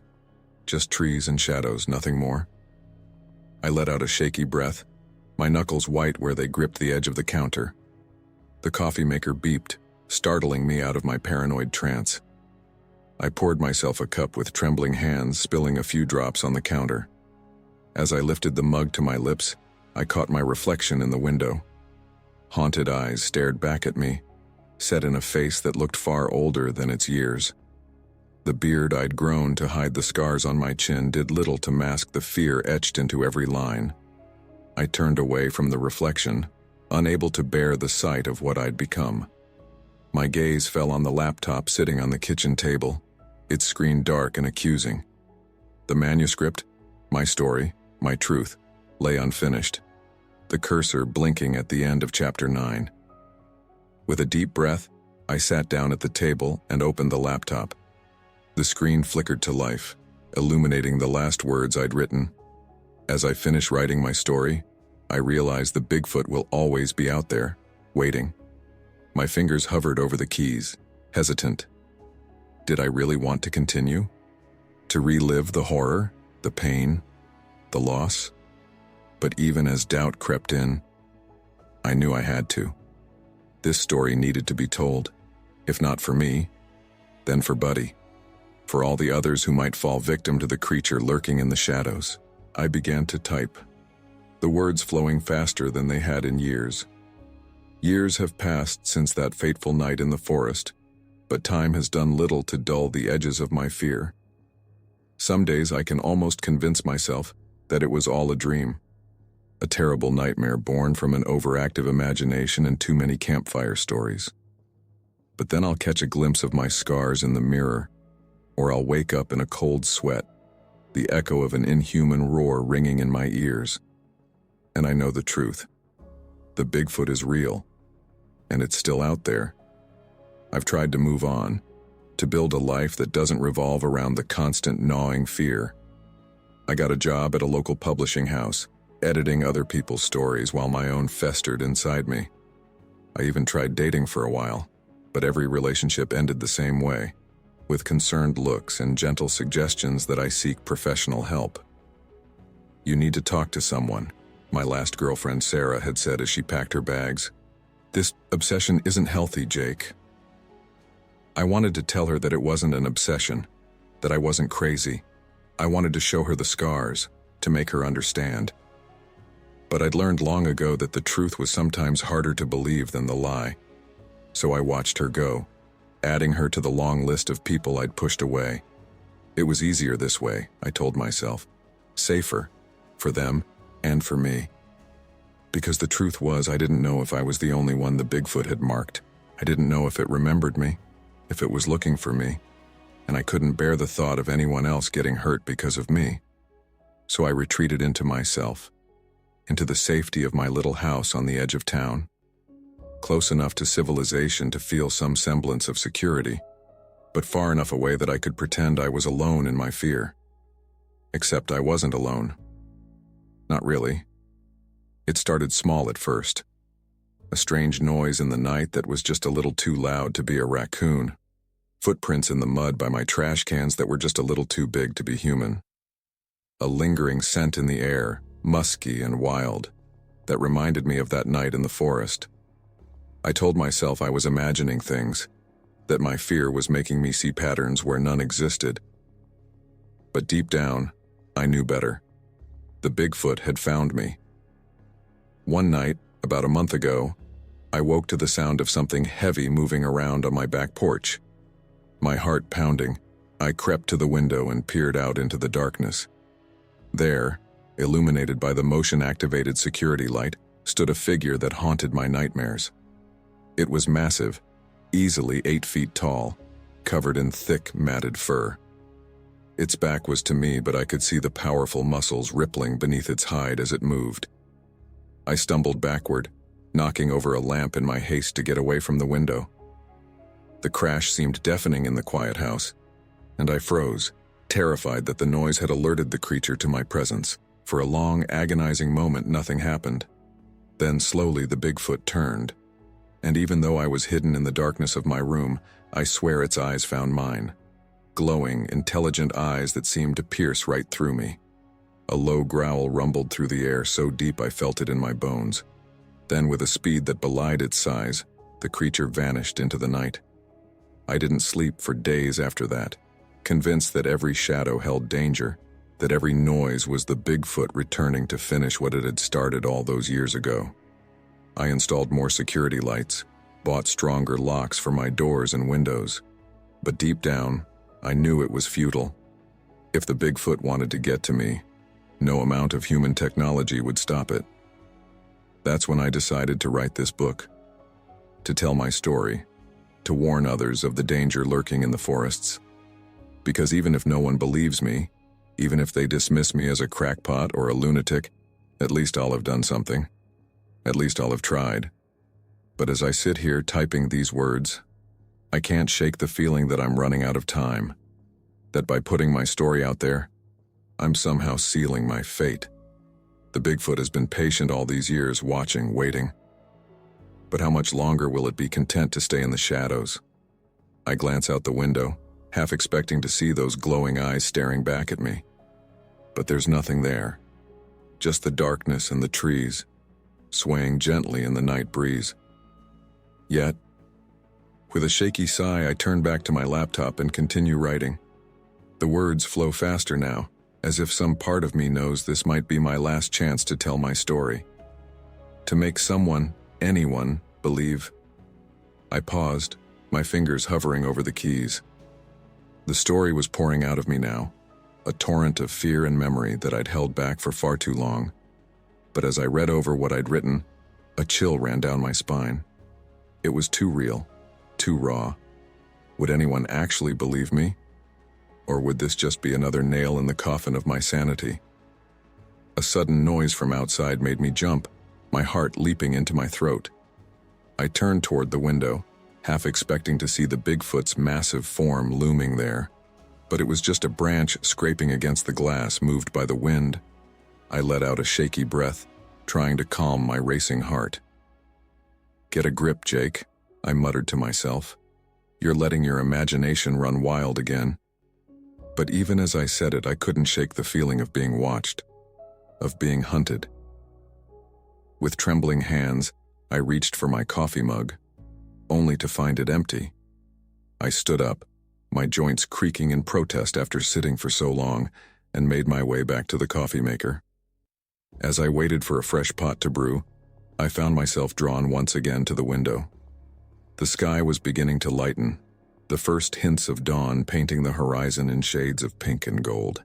It should have been beautiful, a promise of a new day, but to me it only meant another sleepless night had passed. Another day of looking over my shoulder lay ahead. As I stared out at the awakening world, a memory surfaced, unbidden and unwelcome. It was about a year after the attack. I had finally gathered the courage to visit Buddy's grave, a small unmarked spot in my parents' backyard. As I stood there, flowers in hand, the weight of my guilt threatened to crush me. "I'm so sorry, boy," I whispered, tears streaming down my face. "I should have protected you. I should have..." "Jake?" My mother's voice startled me out of my reverie. She stood on the back porch, concern etched on her face. "Honey, are you okay?" I wiped my eyes hastily, trying to compose myself. "Yeah, Mom, I'm fine. Just visiting Buddy." She came down the steps, wrapping me in a hug that smelled of lavender and home. "Oh, sweetheart, I know you miss him, but it wasn't your fault. You have to stop blaming yourself." I pulled away, unable to meet her eyes. How could I explain that it was my fault? That if I hadn't insisted on that camping trip, if I had been faster, stronger, braver, Buddy would still be alive? Jake, my mother said softly, cupping my face in her hands. I'm worried about you. We all are. These nightmares, this obsession with what happened. It's not healthy. I stiffened, pulling away from her touch. It's not an obsession, Mom. It's the truth. Why won't anyone believe me? She sighed, a sound heavy with worry and frustration. Honey, we've been over this. There are no Bigfoots. What happened was terrible, yes, but it was a bear attack. Nothing more. A bear? I laughed bitterly. A bear didn't do this, Mom. I pulled up my shirt, revealing the long, jagged scars that ran across my torso. A bear didn't kill Buddy with one swipe of its hand. A bear didn't... Enough! My mother's sharp tone cut me off. Her eyes were bright with unshed tears. I can't keep having this conversation, Jake. You need help. Professional help. Please, for all our sakes, will you consider talking to someone? I wanted to argue, to make her understand. But the pain in her eyes stopped me. I realized then that my obsession, my fear, wasn't just hurting me. It was hurting everyone around me. Okay, Mom, I said quietly. I'll think about it. She smiled, relief evident on her face. That's all I ask, sweetheart. Now come inside. I've made your favorite breakfast. As I followed her into the house, I cast one last glance at Buddy's grave. I'm sorry, boy, I whispered, but I can't let this go. Not until everyone knows the truth. The memory faded as the coffee maker beeped, signaling that a fresh pot was ready. I poured myself another cup, the rich aroma filling the kitchen. But even the familiar comfort of coffee couldn't shake the melancholy that had settled over me. I hadn't spoken to my parents in months. Our last conversation had ended in an argument when they found out I was writing this book.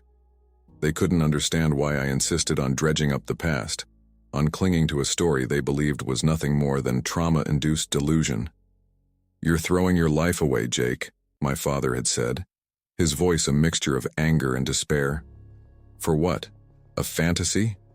A monster that doesn't exist? I had no answer for him then. How could I explain that this wasn't about belief anymore?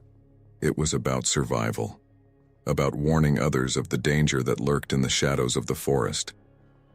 With a heavy sigh, I returned to my laptop. The cursor blinked accusingly at me, waiting for me to continue my story. I took a deep breath and began typing again. The hardest part isn't the fear. It isn't the nightmares or the constant vigilance. It's the loneliness. The knowledge that no one, not my family, not my friends, not even the therapists I've half-heartedly visited over the years, truly believes me. I've lost count of the number of times I've been told to move on, to let go of the past, as if it were that simple. As if I could just decide to forget the night that changed everything. But how do you move on when the past refuses to stay buried? How do you let go when you know the truth? A truth so terrifying and unbelievable that the mere act of acknowledging it sets you apart from the rest of the world? I've tried, God knows I've tried. I've gone to therapy, taken medication, even attempted hypnosis once in a desperate bid to uncover the truth about what happened that night. But every attempt only served to reinforce what I already knew. The Bigfoot was real, and it was still out there. Sometimes in my darkest moments, I wonder if it would have been better to have died that night in the forest. To have joined Buddy in whatever afterlife awaits loyal dogs and foolish humans who venture where they don't belong. At least then I wouldn't have to live with this constant fear, this crushing loneliness. But then I remember the look in the Bigfoot's eyes that night. The intelligence, the calculated cruelty. And I know that I survived for a reason. That I have a responsibility to warn others, to prevent anyone else from experiencing the horror I lived through. It's why I'm writing this book, even though I know it will probably be dismissed as fiction at best, the ravings of a madman at worst. Because even if only one person believes me, even if it saves just one life, it will have been worth it. But I can't shake the feeling that by putting my story out there, I'm somehow tempting fate, that I'm drawing the Bigfoot's attention back to me after all these years of uneasy silence. Last night, I dreamed of the forest again. But this time, it wasn't a memory of that terrible night. It was something else. I was standing at the edge of a clearing, the full moon casting everything in a silvery glow. The trees around me seemed to pulse with an otherworldly energy, their branches reaching towards me like gnarled fingers. And there, in the center of the clearing, stood the Bigfoot. It was larger than I remembered, its fur matted and tangled with leaves and twigs, but its eyes were the same.